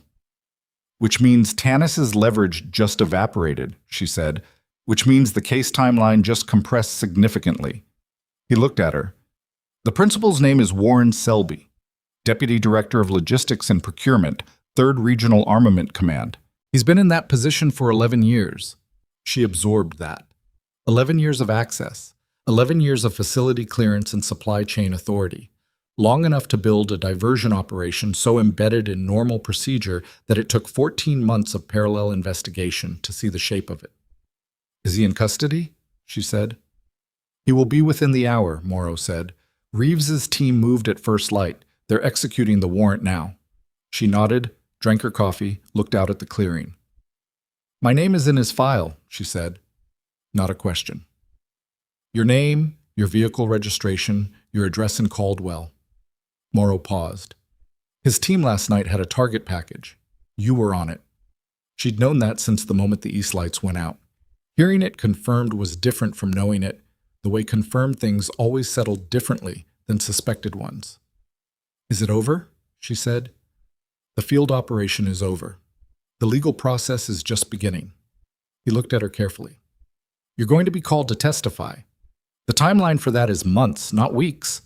In the meantime, Reeves's team wants you available for ongoing deposition as the prosecution builds. I'm a nurse, she said. I have a job. I know. He said it without any edge. Nobody is asking you to stop being a nurse. Reeves will work around your schedule. She thought about Ridgecrest Valley Medical Center, about the ER floor and the overnight shifts and the particular rhythm of a workplace that needed her. She thought about Whitfield and his performance reviews and his reflexive concern delivered in the same tone as hand hygiene reminders. She thought about who she'd been on this mountain for the last 18 hours and who she was going to go back to being when she drove down to the highway and pointed the truck south toward Caldwell. Those two things had always been separate compartments. She'd worked hard to keep them that way. She wasn't sure, sitting on the running board in the early mountain light with her shoulder aching and pine needles she was still finding in her hair, whether the compartments were going to hold the way they had before. Rex finished his food and looked up at her. His face said nothing in particular except that he was ready for whatever came next. She put her cup down. "When can I leave?" she said. "After you sign the initial deposition documents," Morrow said. "An hour, maybe 2. And the protective detail in Caldwell. Already staged. They'll meet you at your address." She nodded. She was about to stand up when her radio crackled with Voss's voice, and the tone in it was not the operational tone she'd been hearing since yesterday morning. It was something else, something with more weight in it. "Colonel Morrow," Voss said, "I need you in the command vehicle. And bring Norris." Morrow looked at her. She looked at him. They went in. Reeves was at the table. The man with no name was at the table. There was a laptop open in front of them, and on the screen was a live feed from what appeared to be a law enforcement body camera. Shaky, real-time, clearly being broadcast directly from wherever Reeves's warrant team was executing the arrest of Warren Selby. The team was inside an office building. Federal facility. She could see the signage in the background as the camera moved. They were moving down a corridor, fast, calling federal identification ahead of them, and then through a door into a large office with windows overlooking what looked like a military logistics facility below. The office was empty. Reeves was on her phone. Her voice was controlled and flat in the way that people's voices became controlled and flat when they were managing the specific feeling that came from a case that had just shifted underneath them. "Selby is not at the facility," she said to the room. "His keycard access shows he badged in at 0642 this morning and left at 0719. She looked up. "He was there. He left 11 minutes before the warrant team arrived." The man with no name spoke for the first time since the debrief. His voice was quiet and precise and gave nothing away. "He knew," he said. "Someone told him." The room went very still. Emily looked at the laptop screen, at the empty office, at the chair behind the desk that was pushed out at an angle, the way a chair looked when someone had stood up from it in a hurry. On the desk, a coffee cup, still steaming slightly on the live feed. 11 minutes. He'd had 11 minutes, and he'd used them, and now the man who had put her name on a target package was somewhere that wasn't his office, and wasn't in federal custody, and the case that was supposed to be closing around him had just cracked open again. She stood in the command vehicle in the mountain morning and felt the shape of the problem rearranging itself into something that was not finished, was not contained, and was not going to resolve itself in the next hour. Rex pressed against her leg. She didn't reach down. She was already thinking. The coffee cup on Selby's desk was still steaming on the live feed. That detail stayed with Emily longer than it should have. Not because it was dramatic, because it was precise. 11 minutes meant he hadn't panicked. He'd known far enough in advance to leave calmly, to finish whatever he was doing, to walk out of his own office at a pace that wouldn't draw attention from colleagues in the corridor. That was not a man who'd received bad news and run. That was a man who had been waiting for a specific signal and responded to it exactly as he'd planned. She said it before she'd fully decided to say it. He had an exit protocol. This wasn't reactive. He prepared for the possibility of the operation failing. The man with no name looked at her. It was the most attention he'd directed at her since the debrief, and it had a quality of assessment in it that she recognized from people who spent their careers evaluating other people's operational thinking. "Go on," he said. The check-in failure from Tanis's team was the trigger. He would have had a window built in, Enough time to receive the signal, complete a normal departure so the building cameras showed nothing unusual, and reach whatever his fallback position is. She paused. He's not running blind. He has somewhere specific to go. Reeves was already on her phone. Morrow was looking at the laptop screen. The man with no name, she had started thinking of him as Harwick in her head, for no reason except that it was easier than no name, kept his eyes on her. The fallback position, he said. You're thinking it's prepared. I'm thinking a man who ran a diversion operation for 11 years without detection doesn't improvise his contingency. She looked at the screen, at the empty chair. He has resources outside the procurement system. The sale of the crates was going to fund something. That something already exists. Harwick looked at Morrow. A look that carried information she wasn't party to. There's a secondary property, Morrow said, and his voice had the particular flatness of someone releasing information they'd been holding. Outside our primary surveillance net. We've known about it for 6 weeks, but couldn't connect it to the procurement chain without compromising the parallel investigation. She stared at him. You knew about a fallback location, and you didn't move on it before executing the warrant. The timing was supposed to be simultaneous, Reeves said from across the table. Her voice had an edge in it that hadn't been there before. Not directed at Emily, but at the situation, at the 11 minutes, at whatever coordination failure had produced this particular morning. The secondary location team was supposed to move at the same time as the warrant team. There was a communication breakdown. A communication breakdown. 3 words that covered a gap that Selby was currently walking through. Emily looked at the laptop. The warrant team was still on screen, moving through the empty office, documenting, too late and too thorough. Where's the secondary property? She said. That's not, Reeves started. Where is it? Harwick answered. 70 miles northeast of here. Rural property, registered to a shell company we've been tracing for 4 months. Selby has had intermittent contact with the location for the past 2 years. 70 miles northeast. Mountain terrain, she knew that area.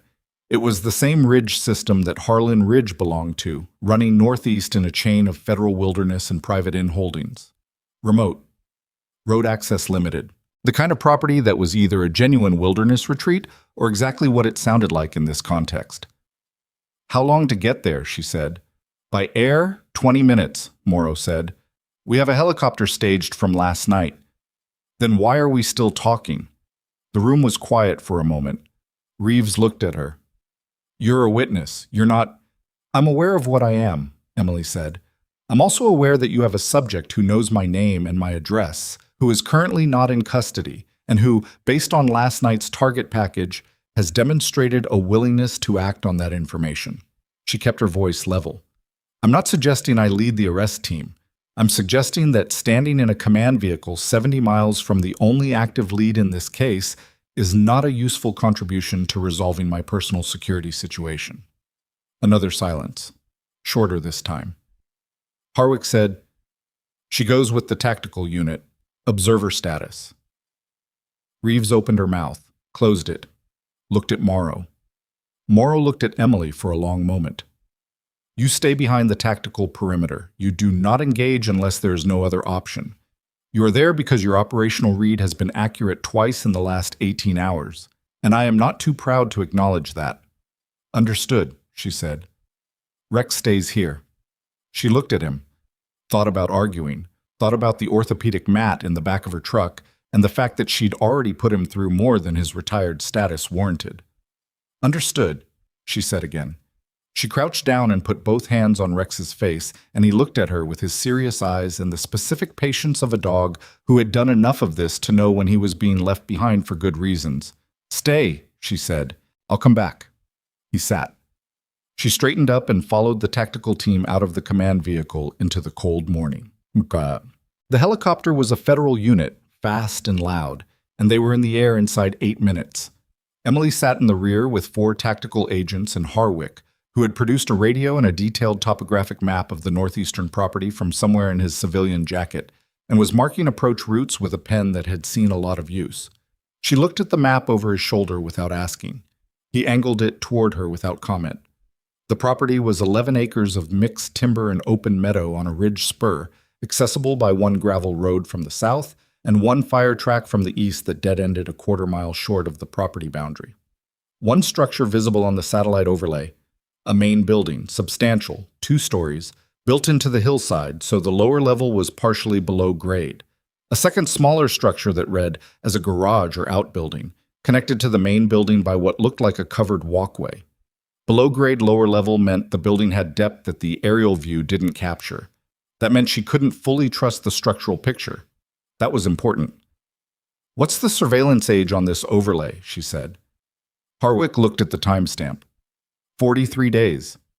"So we don't know what's been added or changed in the last 6 weeks." "Correct." "The covered walkway between the structures, can you confirm it's above grade? Or is there a subsurface connection?" He looked at the overlay more carefully. "Unknown." She memorized the topography and said nothing else. They landed in a meadow a mile and a half south of the property, in terrain that put a ridge between the helicopter and the target building. The team moved fast on foot through second-growth timber, Harwick beside her, the 4 tactical agents spreading into a formation that covered ground efficiently without unnecessary noise. Her shoulder was a consistent low complaint that she managed by keeping the arm close to her body and not thinking about it. She'd functioned through worse. The fixed blade was at her hip. She had no illusions about what observer status meant if the situation went wrong. It took 22 minutes to reach the ridge above the property.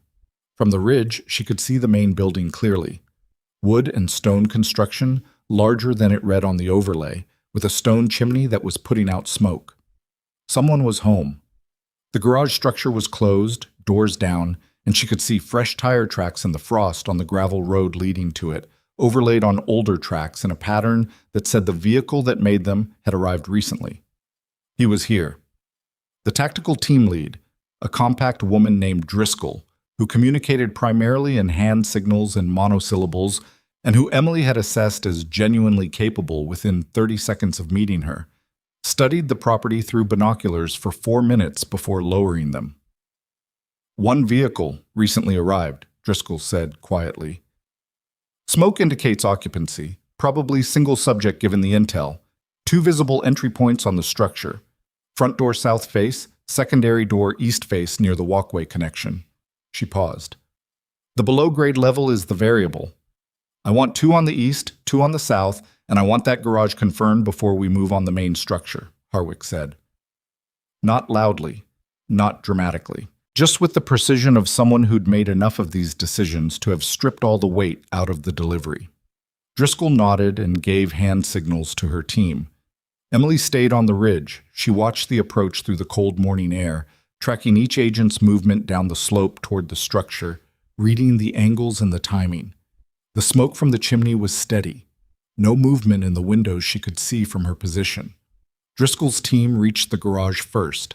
Hand signals back up to Harwick. Clear. 1 vehicle inside, engine warm. They moved on the main structure. The south team reached the front door at the same time the east team reached the secondary entry. Driscoll's voice on the radio flat and professional. "Federal agent, search warrant, open the door." Emily heard the shot from the ridge. Single report from inside the structure, not directed outward. She could tell by the angle of the sound, directed inward. Driscoll's voice changed. "Breach! Breach!" They went in. Emily was off the ridge before she'd made a conscious decision to move. Running down the slope, fixed blade in hand, shoulder screaming, because a single shot from inside a structure with federal agents on the perimeter meant one of 2 things, and both of them required medical attention that the tactical team was not equipped to provide. She hit the front door 30 seconds behind the south team.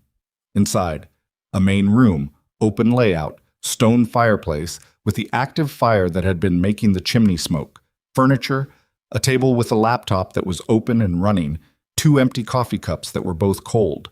The tactical agents were moving through to the rear of the structure, calling clear as they went.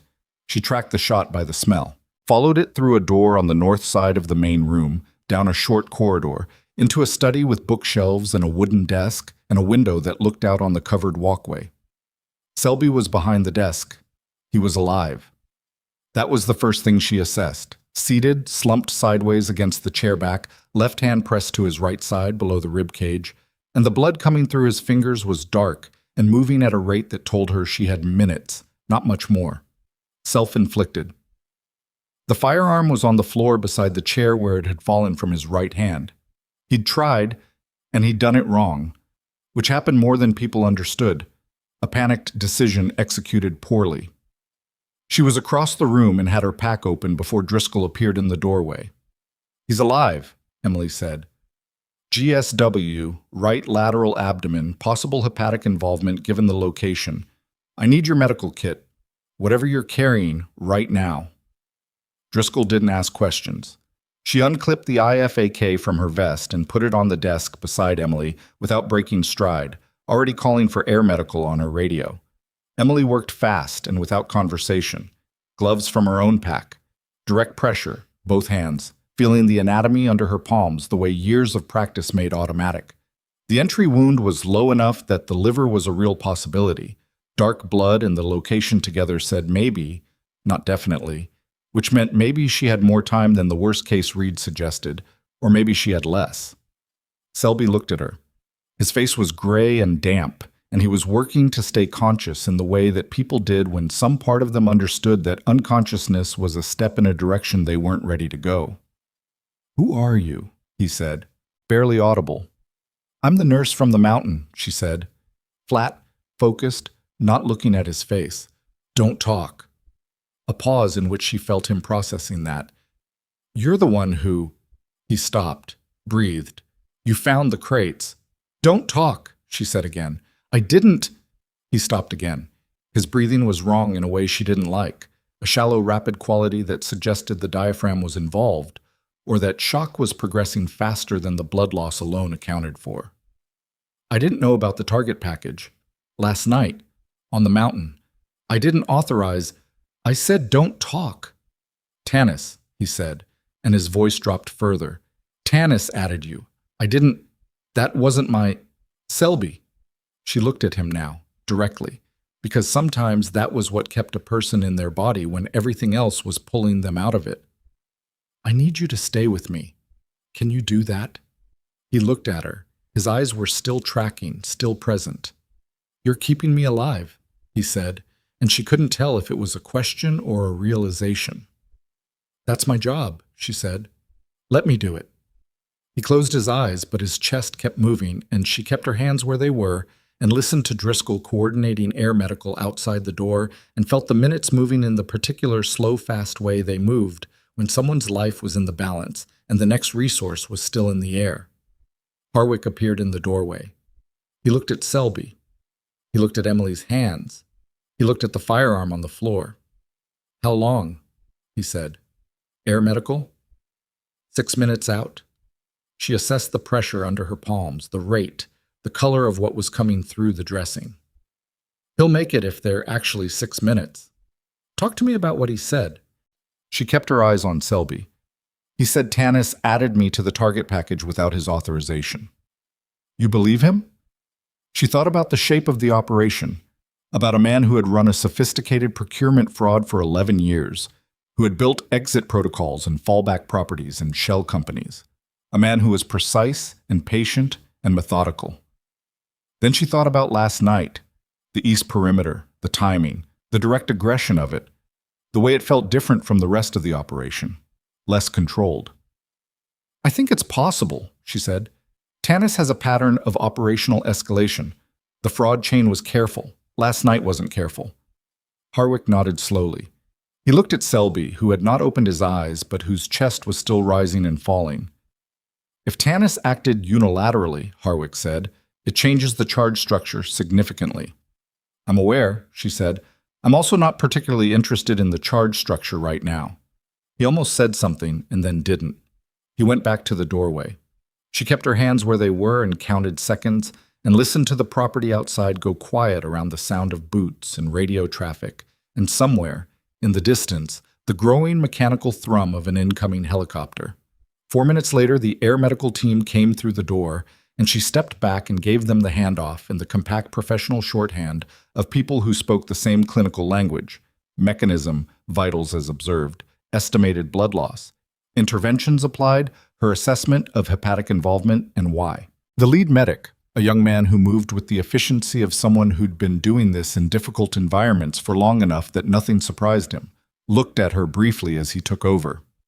"Good work on the pressure. You kept the rate down." "He kept himself cooperative," she said. "That helped."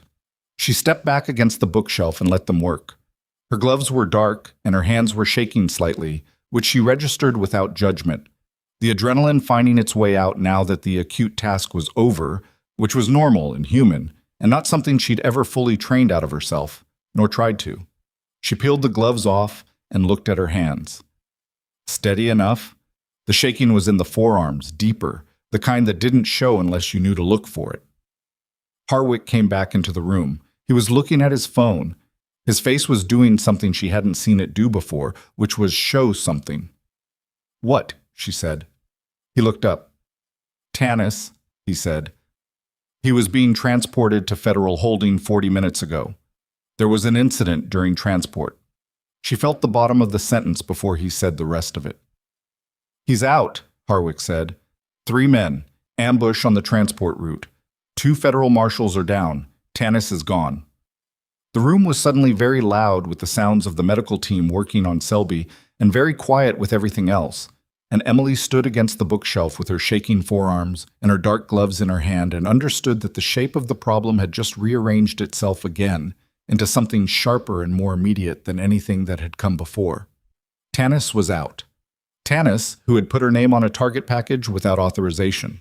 Tanis, who was not methodical or patient or precise. Tanis, who was none of those things and who was now free and who knew her name and who knew her address in Caldwell, and who had already demonstrated exactly what he was willing to do about people who became inconvenient. She looked at Harwick. "Rex is on the mountain," she said, and the look on Harwick's face told her that he'd already thought of that, and that thought was not a comfortable one. She was already moving toward the door when Harwick caught her arm. "The mountain site has security," he said. "Rex is with trained personnel." "Tanis knows that site," she said. "He built his operation around knowing where the federal response came from. If he's running and he wants leverage, that site is exactly where he goes." She pulled her arm free. "Not aggressive, just certain. And Rex is not a trained agent. He's a retired military dog in the care of skeleton federal staff at a location that just lost 4 of its perimeter personnel to transport duty." Harwick looked at her for 1 second. Then he was on his radio. She heard him request immediate security reinforcement to the Harlan Ridge Access Road site, priority routing, and then request a second helicopter for return transport. His voice was unhurried and precise, and she noticed that he didn't argue with her read. He just acted on it, which told her something about how seriously he was taking the Tanis variable. The air medical team had Selby on a stretcher and was moving him toward the exterior door. She stepped aside and watched them go. He was unconscious now. Blood pressure had dropped in the last 2 minutes, the hepatic involvement more likely than not. But his chest was still moving, and the lead medic had told her the hospital was 12 minutes out by air, and 12 minutes was workable if they moved fast. Workable, not certain. She'd learned a long time ago to stop confusing those 2 things. The study without Selby in it felt smaller somehow.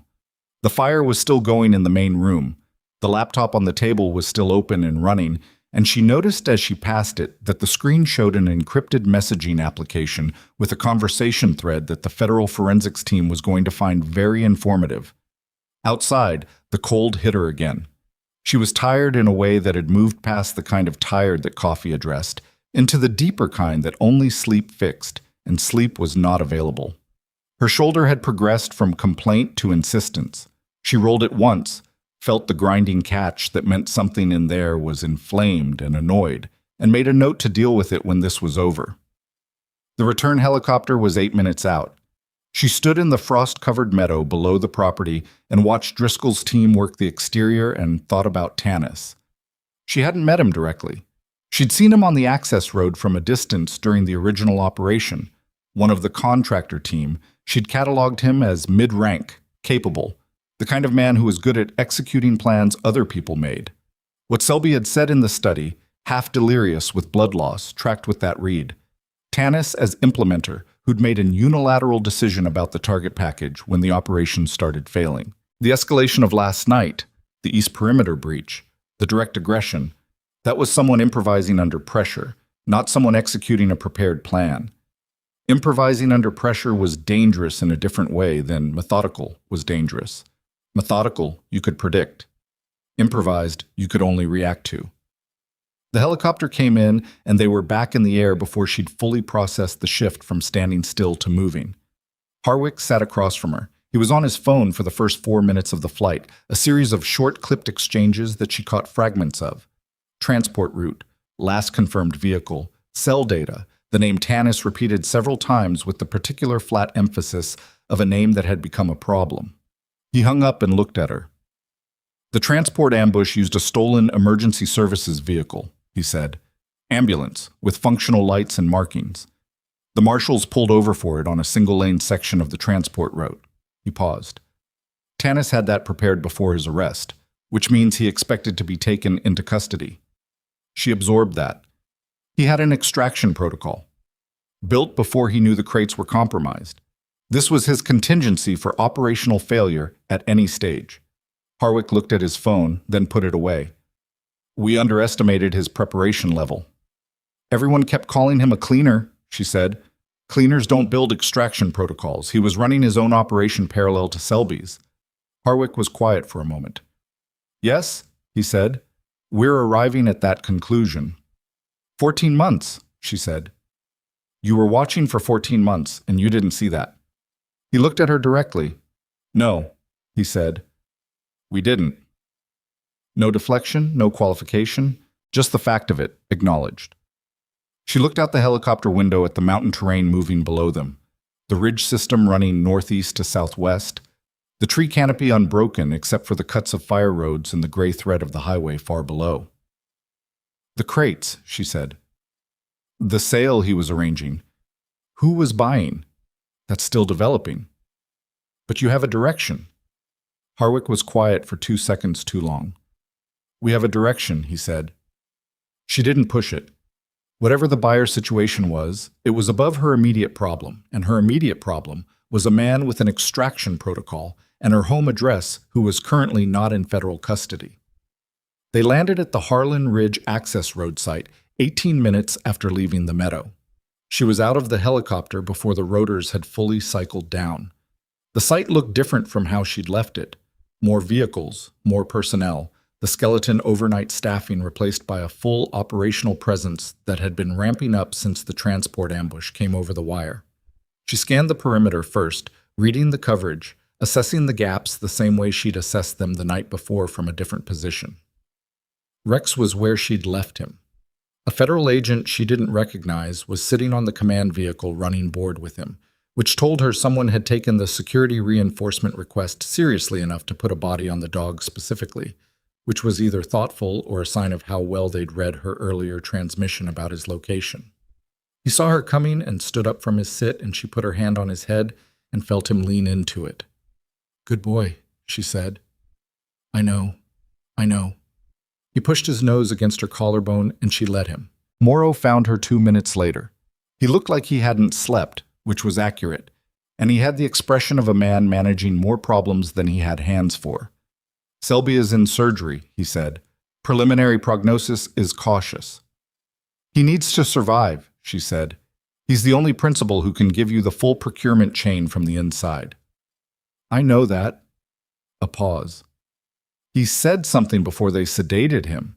His attending called Reeves directly. He looked at her carefully. He said the buyer for the crates was a domestic organization, not foreign, not state-sponsored, someone inside the country who needed military-grade explosive capability and had the money to pay procurement channel prices for it. She let that sit for a moment. Domestic, which meant the threat the crates represented wasn't about foreign intelligence or international trafficking. It was something closer, which was in some ways considerably worse. Did he give a name? A partial.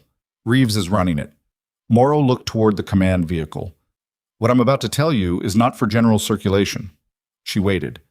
The partial name Selby gave connects to an infrastructure target list that's been on a domestic threat monitoring file for 8 months.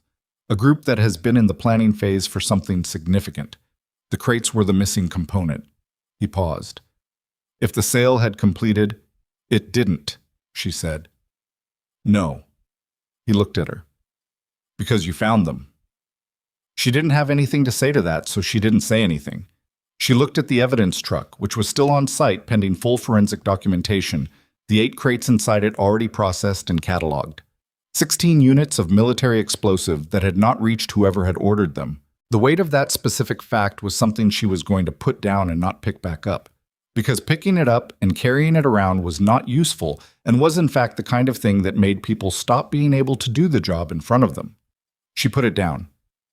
Tanis, she said, still no location. Cell data puts his last known position 40 miles south of here 2 hours ago. He abandoned the stolen ambulance at a rural property and took a vehicle from the property. The owners were restrained. They're both unharmed. He paused. He's moving. Direction unclear. She thought about what she knew about Tanis. Extraction protocol, prepared before arrest, which meant it wasn't a reaction to the current situation. It was a pre-built route. Pre-built routes had endpoints. Endpoints that were chosen in advance meant they were significant to the person who chose them, not random safe houses. Places that meant something operationally. She thought about the second vehicle at the original access road. The green pickup had been the crate transport, but there had been another vehicle. She'd registered it peripherally and filed it because at the time it wasn't the priority. A second set of tire tracks on the access road, older, overlaid by the newer ones from the morning of the operation. Was a second vehicle documented at the original access road site? She said. Morrow looked at her. The forensics team logged 2 distinct tread patterns on the fire road. The pickups in another vehicle, older impressions, probably 12 to 24 hours prior. Tanis was at that site before the operation, she said. Pre-positioning, he knew the terrain. Yes, which means he knows this terrain, this ridge system. She looked at the tree line around the access road clearing. An extraction route through federal wilderness land doesn't show up on cell data. It doesn't require roads. And if you pre-positioned resources in this terrain before the operation went active, she stopped. Morrow was very still. She turned and looked at the ridge above the access road site. The same ridge she'd used the day before. The same timber, the same rock faces, the same natural approach routes she'd exploited when the contractor teams were sweeping the mountain. If Tanis had been in this terrain 24 hours before the original operation, if he'd walked those approach routes, if he'd seen what the terrain offered someone who knew how to use it. He's not moving south, she said. The cell data is old. He abandoned the vehicle 2 hours ago. On foot through wilderness terrain, 2 hours puts him Norris. How many personnel do you have on the north and west perimeter right now? Morrow turned to look at the perimeter layout, and she could see in the speed of his turn that he was doing the same math she'd just done. He grabbed his radio. All units, this is Morrow. I need immediate head count on north and west perimeter. The radio crackled. North perimeter, 2 agents, confirmed. West perimeter. A pause that was 1 second too long. West perimeter agent's voice tighter than it should be. I've got movement in the west timber. 40 yards, maybe less. I can't... Wait. The transmission cut. Everyone in the clearing heard it cut. For approximately 2 seconds, nobody moved, because 2 seconds was how long it took a group of trained professionals to process the specific silence of a radio that had been transmitting, and then wasn't. Then Morrow was issuing commands and agents were moving, and Emily was already running toward the west tree line because west was where the north slope drainage ran. And the north slope drainage was the approach she would have used if she was coming in from a pre-positioned cache in the wilderness terrain above the site, because it gave cover all the way to 40 yards from the perimeter edge, and 40 yards in timber at night was nothing. She heard Rex behind her. She hadn't released him, and she hadn't given him a command, and he was running with her anyway, because he'd been doing this long enough to know what running toward the tree line meant, and because some part of his training had never fully retired. She hit the tree line at a run and pulled up behind a fir trunk and listened. To her left, 20 yards, she heard the sound of a single person moving through the timber. Not fast, not panicked, but deliberate, changing direction, the sound of someone who knew they'd been heard and was adjusting. She gave Rex the hand signal. Not the full engagement command. The locate signal. Track and indicate without contact. He dropped his nose and was gone into the timber shadow in 4 seconds. She moved parallel, keeping the sound of his movement on her left, using him as a direction indicator the way she had in training environments years ago. He would find the person before she did. He would indicate. She would follow the indication. 40 yards into the timber, she saw Rex stop. He was sitting.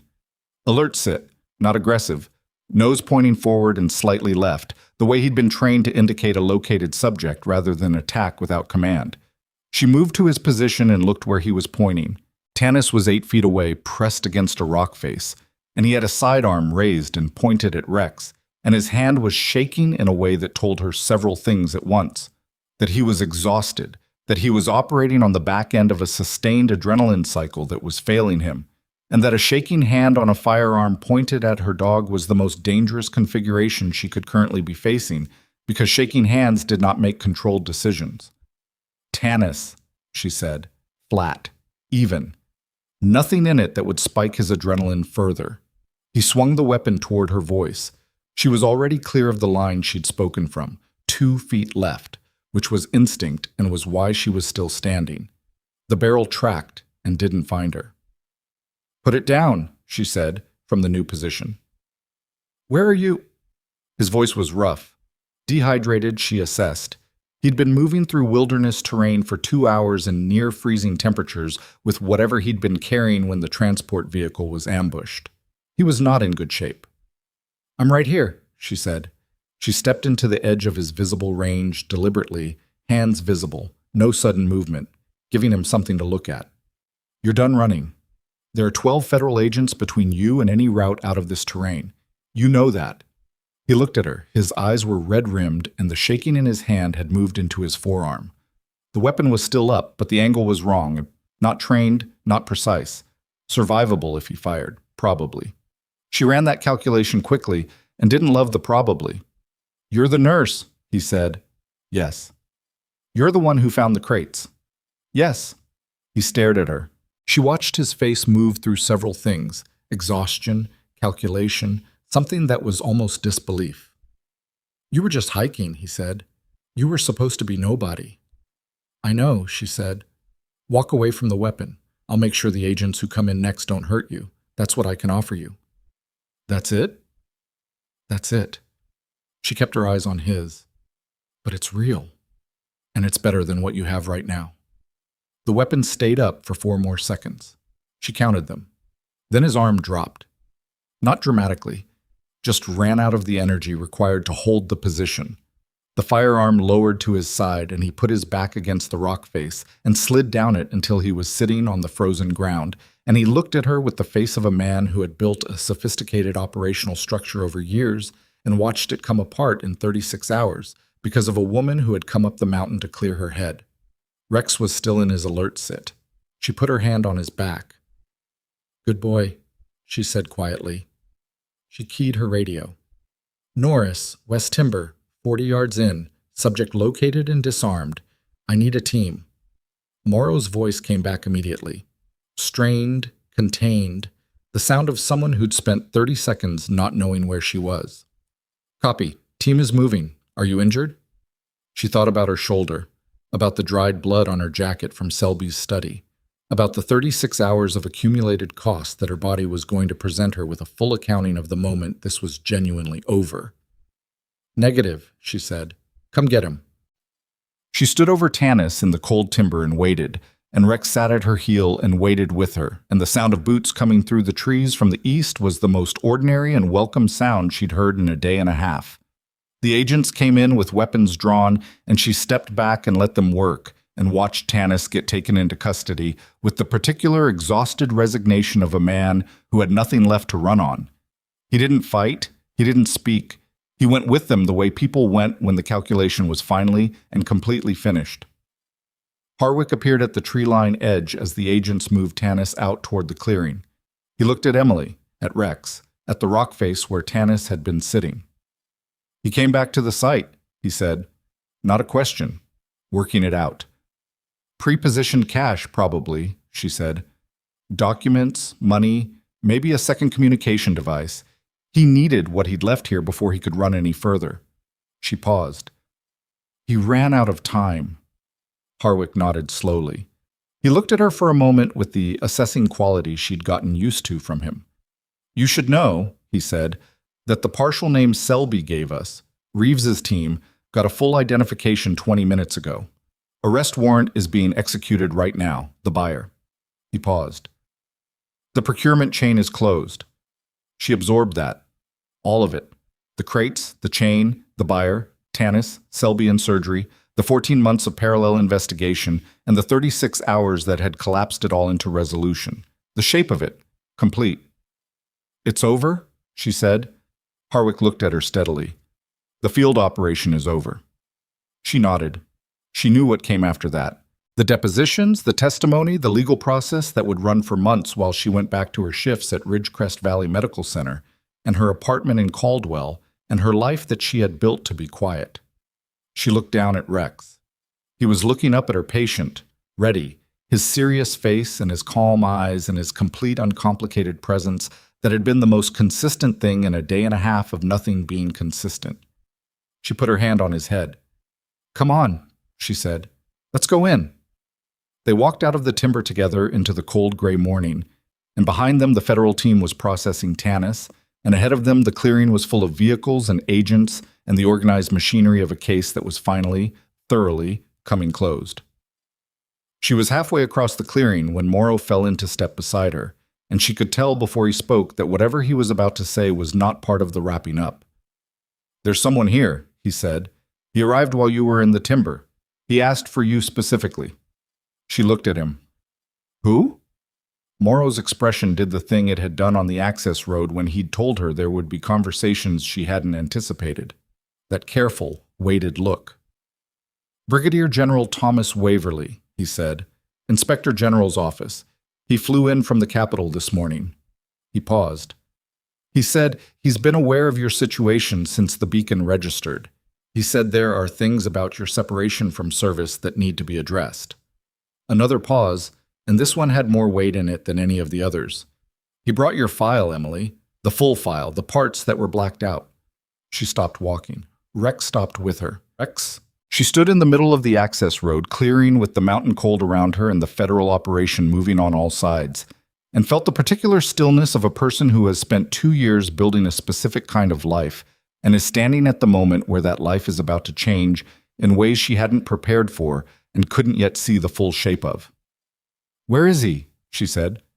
Morrow pointed toward the far end of the clearing where a dark blue sedan sat apart from the federal vehicles, clean and out of place among the muddy tactical trucks, the way a formal letter looks out of place in a pile of field reports.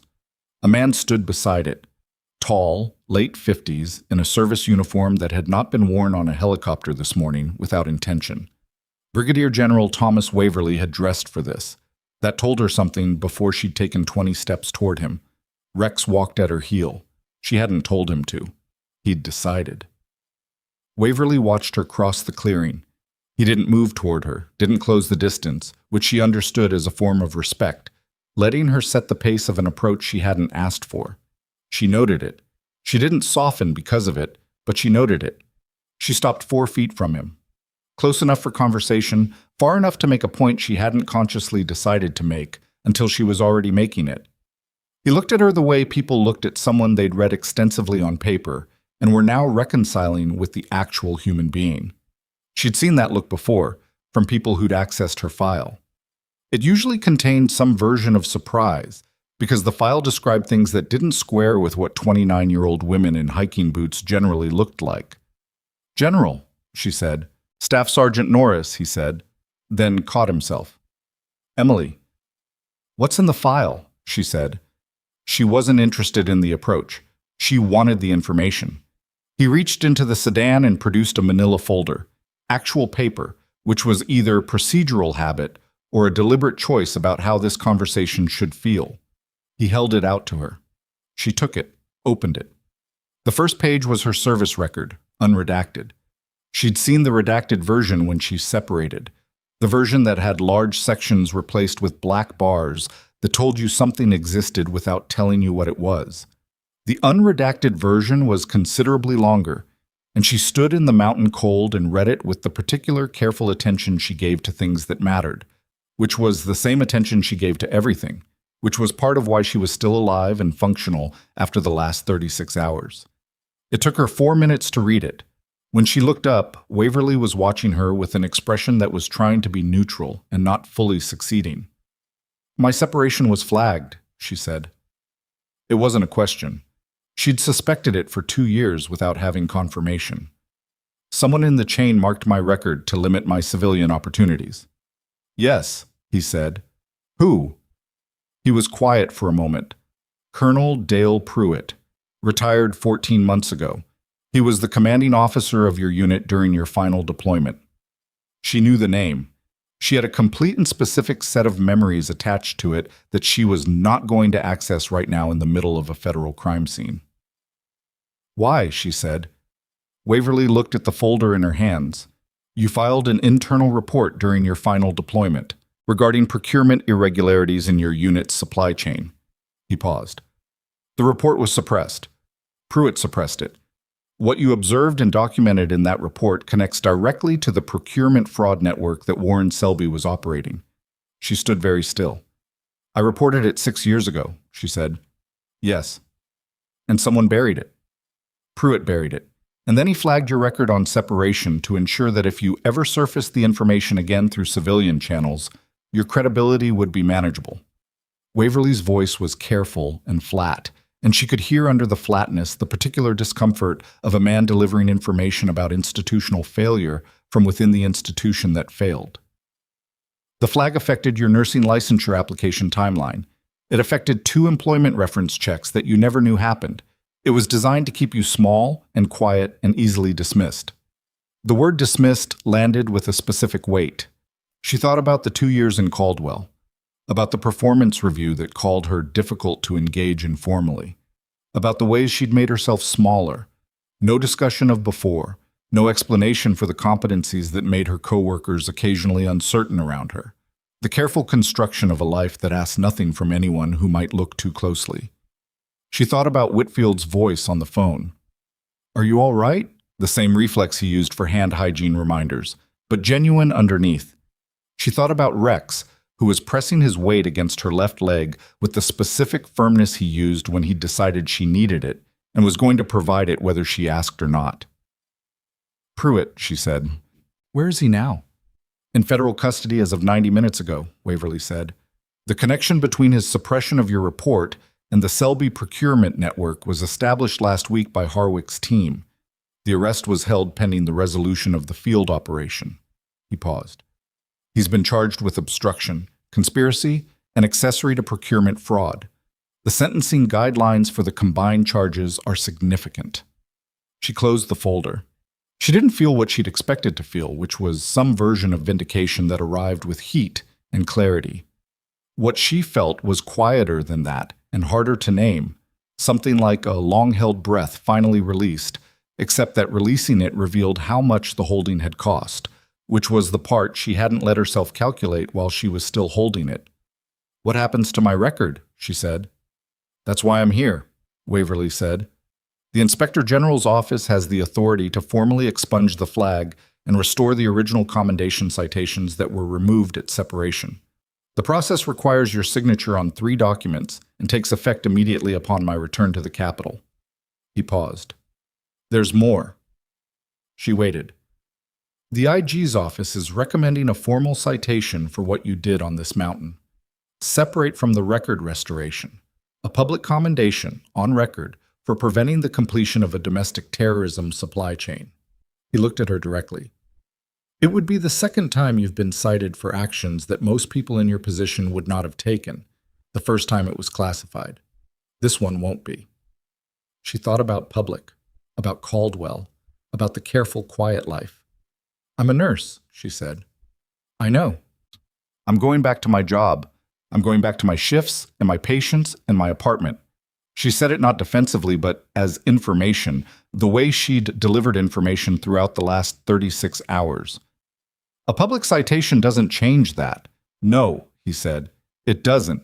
But it does mean that the next time someone runs a background check on Emily Norris, what they find is the truth." He let that sit for a moment. You spent 2 years being smaller than you are because someone with authority decided your truth was inconvenient. The citation doesn't fix that retroactively, but it means it doesn't happen again. She looked at him for a long moment. Then she said, "Give me the documents." She signed them on the hood of his sedan with a pen that had run low on ink and required 2 attempts on the third signature, which was the kind of small, undignified detail that real moments always contained, and that she found, unexpectedly, almost a relief. Nothing about the last 2 years had been clean or simple, and there was something appropriate about closing it with a pen that was nearly out of ink. Waverly took the documents. He shook her hand. Firm, direct, no performance in it. She respected that. "One more thing," he said. He reached into the sedan again and produced a small, hard case, military issue, the kind used for medals and commendation items. He set it on the hood between them. "This was removed from your record at separation along with the citations. It belongs to you." She opened the case. Inside was a service commendation medal she'd been told had been administratively removed from her file. She'd been told administrative error. She'd known it wasn't an error. She'd put that knowledge in the same place she put a lot of things and had not taken it back out. She looked at it for a moment, then she closed the case. "Thank you," she said. She meant it, but not in the way he probably heard it. She meant it for the truth of the thing, not the thing itself. The metal was metal. The truth was the part that had mattered. She put the case in her pack and walked back toward the center of the clearing. Rex fell in beside her. The federal operation ran through the afternoon. She was present for the parts that required her and absent from the parts that didn't. And gradually, the extraordinary machinery of the last 36 hours began its process of converting itself into paperwork and procedure and the long institutional work of prosecution. Reeves briefed her on the legal timeline, standing beside the evidence truck in the late afternoon light. Depositions would begin in 3 weeks. Her testimony would be required at 2 separate proceedings, the Tanis prosecution and the Selby case, assuming Selby survived surgery, which as of 4 o'clock the answer was yes. He'd come through and was in the ICU with a prognosis that had moved from cautious to probable. Pruitt's case was separate and would run on a different schedule. She would be contacted. "You're comfortable with all of it?" Reeves said. "I'm not comfortable with any of it," Emily said. "I'll do it anyway." Reeves looked at her for a moment. "For what it's worth," she said, and then paused in a way that suggested she didn't often say things like what came next. "What you did on this mountain, most trained personnel in your position would have secured the scene and waited. You saw the shape of the problem faster than anyone with full situational awareness and better equipment." She paused again. "I wanted to say that before you drive away and go back to being a nurse." Emily looked at her. "I've always been a nurse," she said. "It wasn't going back to anything." Reeves nodded once. Something shifted in her expression that was close to respect and was genuine rather than professional. "Safe drive," she said, and went back to her work. She left the mountain at 6 in the evening. The drive down to the highway took 30 minutes on gravel that had turned soft in the afternoon temperature rise, and she took it slowly because she was tired enough that careful was the right speed. Rex slept in the back seat before she'd reached the highway junction, the deep, immediate sleep of a dog who had expended himself fully and had no complicated feelings about needing rest. She drove south on the highway with the heater running and the radio off. The mountains came down around her in the long, slow descent toward lower elevation, and then were behind her, and the landscape opened into the broad valley that led eventually to Caldwell, and she drove through it in the winter dark and thought about the things she'd learned to think about carefully so they didn't overtake her. Pruitt. 6 years of carrying a suppressed report and a flagged record, and the knowledge that she'd done the right thing in a way that had cost her without ever being acknowledged as right. She didn't feel anger about it with the heat she might have expected.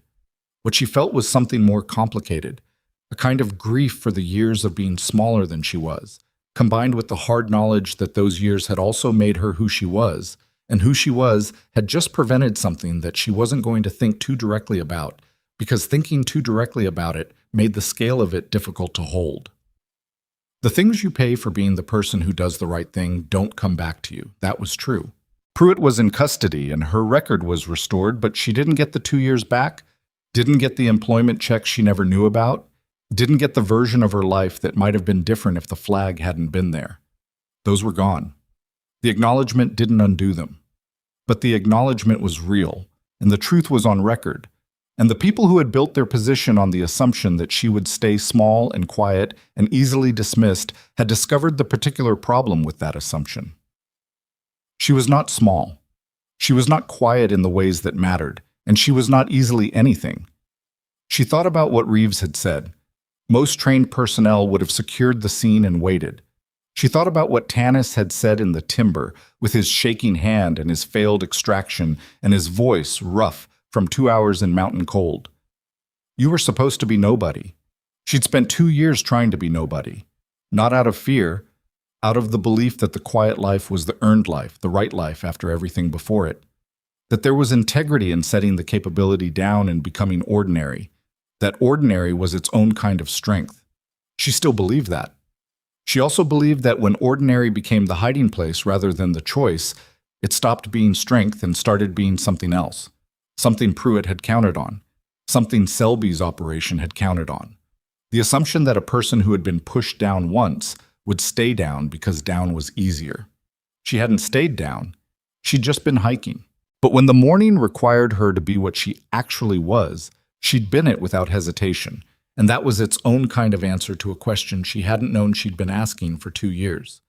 She reached Caldwell at 9:15. The city looked like itself. The familiar grid of lights, the highway interchange, the industrial south end giving way to the residential streets, and eventually the older neighborhood where her apartment building sat back from a quiet street with a parking lot that was never quite full, and a building manager named Roy who left her alone and accepted packages when she was on shift. She parked, sat in the truck for a moment with the engine off. Rex raised his head from the back seat, looked at her. "We're home," she said. He accepted this and put his head back down. She picked up her phone.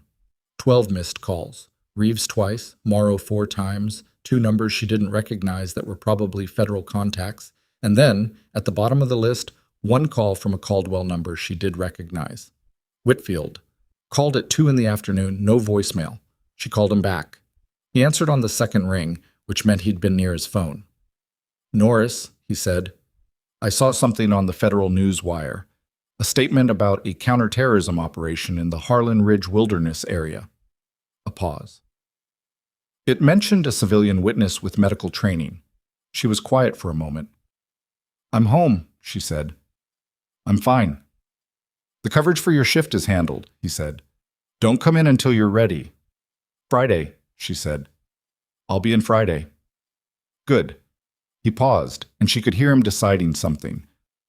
The statement said the witness preserved critical evidence and provided emergency medical care under active threat conditions. His voice was careful in the way voices became careful around information that was rearranging a previous picture. "Is there anything you want to tell me?" She thought about it. "Not tonight," she said. "I'll tell you what I can when I'm back." "All right," he said, and then in the tone that she'd finally understood was just who he was. "I'm glad you're safe." "Thank you, Donald," she said. She hung up and sat in the parking lot dark with Rex's steady breathing from the back seat and the familiar smell of her own truck and the specific weight of a body that had been running on necessity for 36 hours and was now, finally, running out of anything to run on. She would sleep. She would eat something and sleep. She would call Reeves in the morning and begin the process of depositions and testimony and the long legal unwinding of a case that had started 6 years ago with a report she'd filed in good faith and that had taken this long to find its way to the light. Tanis would be prosecuted on charges of escape, assault on federal officers, conspiracy, and the specific count relating to the target package that had put her name in a file alongside her home address. The sentencing guidelines Morrow had cited were not small numbers. Gregor Tanis was going to spend a significant portion of whatever remained of his operational life in a federal facility, and the men who'd ambushed the transport and the men from the access road perimeter breach and the 4 from the timber slopes were all part of a case file that was now closed and documented and being prepared for prosecution by Dana Reeves, who was thorough and precise and would not leave holes. Warren Selby would survive his surgery. He would testify. The procurement chain he'd built over 11 years, The shell companies and the logistics contacts and the facility insiders who had helped move 16 units of military explosive toward a domestic buyer who had needed them for something that would not now happen. All of it would surface in a federal proceeding that would be a matter of public record. The buyer's organization, already in custody, would face charges that reflected the severity of what they'd been attempting. The full weight of that was something she was choosing not to carry, because carrying it wasn't her job, and her job was specific, and she was good at it, and she was going back to it. Dale Pruitt would stand in a federal courtroom, and the record of what he'd done, the suppressed report, the flag separation, the years of quiet institutional retaliation against a person who'd done what the system asked and been punished for it, would be part of the public proceedings. Whatever his lawyers argued, whatever framing they constructed, the facts were documented. Her report from 6 years ago was on record. His suppression of it was on record. The flag on her service file was on record, and the removal of that flag was on record, signed by a brigadier general at the direction of the inspector general's office. The truth was on record. That was the thing, she thought. That was the part that mattered beyond the sentences and the custody and the legal architecture of consequence. The truth being on record meant it couldn't be revised, couldn't be managed or suppressed or explained away by someone with the authority to put black bars over inconvenient facts. It existed in the permanent way that documented truth existed, accessible to anyone who needed to know that a nurse in Caldwell had once filed a report that was right and had been punished for being right and had gone on being right anyway. She got out of the truck. The cold air hit her and she was glad of it, one last moment of mountain air before the warmth of the building. She opened the back door and Rex climbed down with the careful deliberateness of a dog whose joints were feeling the day, and she let him take his time. They walked to the building entrance together. Roy had left the entry light on, which he always did when she was on night shifts, a habit he'd started without being asked and that she'd never commented on because some things you just received. Inside, she fed Rex his evening meal and watched him eat with the same focused efficiency he brought to everything. And then she sat on the floor of her kitchen with her back against the cabinet and her legs out straight and her head tipped back because the floor was where she ended up when she was too tired for chairs and honest about it. Rex finished eating. He came and lay down beside her, his full weight pressed against her side, his head on her thigh. She put her hand on his back. She thought about what Waverly had said. You spent 2 years being smaller than you are. She thought about how that had felt from the inside. Not small, not exactly, but contained, managed. A careful rationing of herself that she'd told herself was maturity, and that was at least partly just fear. Fear that the full version of who she was had no place in a life that was supposed to be quiet. That competence at a certain level was something you owed an apology for, something to be kept out of view so that ordinary life could continue without the disruption of what you actually were. The mountain had answered that question in the most definitive way she could imagine. She wasn't going to spend the next 2 years being smaller than she was. She wasn't going to over-explain herself to Whitfield or hide her read of a situation because it came faster than made people comfortable or apologize by silence for being the person who understood what the crates meant and knew what to do about it. She was a nurse. She was going back to her patients and her ER floor and her shift rotation and the specific demanding work of keeping people alive in the hours when their bodies were failing them, which was the work she had chosen and was good at and valued. She was also everything else, and those things were no longer separate compartments. They were the same person. They had always been the same person. She was done pretending otherwise. Rex exhaled against her leg, the long, slow breath he used when he'd decided everything was sufficiently accounted for and rest was appropriate. She smiled. Not widely. She was too tired for wide. Just enough. Yeah, she said. I know. She'd go back to work on Friday. She'd do the depositions. She'd testify and tell the truth the way she always had, at cost sometimes without apology. She'd take Rex to the park on her days off and let him run the long grass near the river the way he liked to, with his ears back and his stride loosening into something that looked almost like joy. She'd carry what needed carrying and put down what didn't. And the next time someone looked at her, at the nurse in the hiking boots, the quiet woman with the serious eyes who kept to herself and was hard to read, and didn't explain herself in the ways people expected, and decided she was nobody, she wouldn't correct them. She'd just be exactly what she was. And that, she had learned on a mountain on a morning that had not been what she'd planned was enough. More than enough. It always had been. The only thing that had ever needed to change was who got to decide that. She had decided it now. She closed her eyes, and Rex breathed steadily beside her, and outside the window of her apartment in Caldwell, the ordinary night continued its ordinary work. And Emily Norris, nurse, veteran, the woman on the mountain who had never been nobody, finally let herself rest.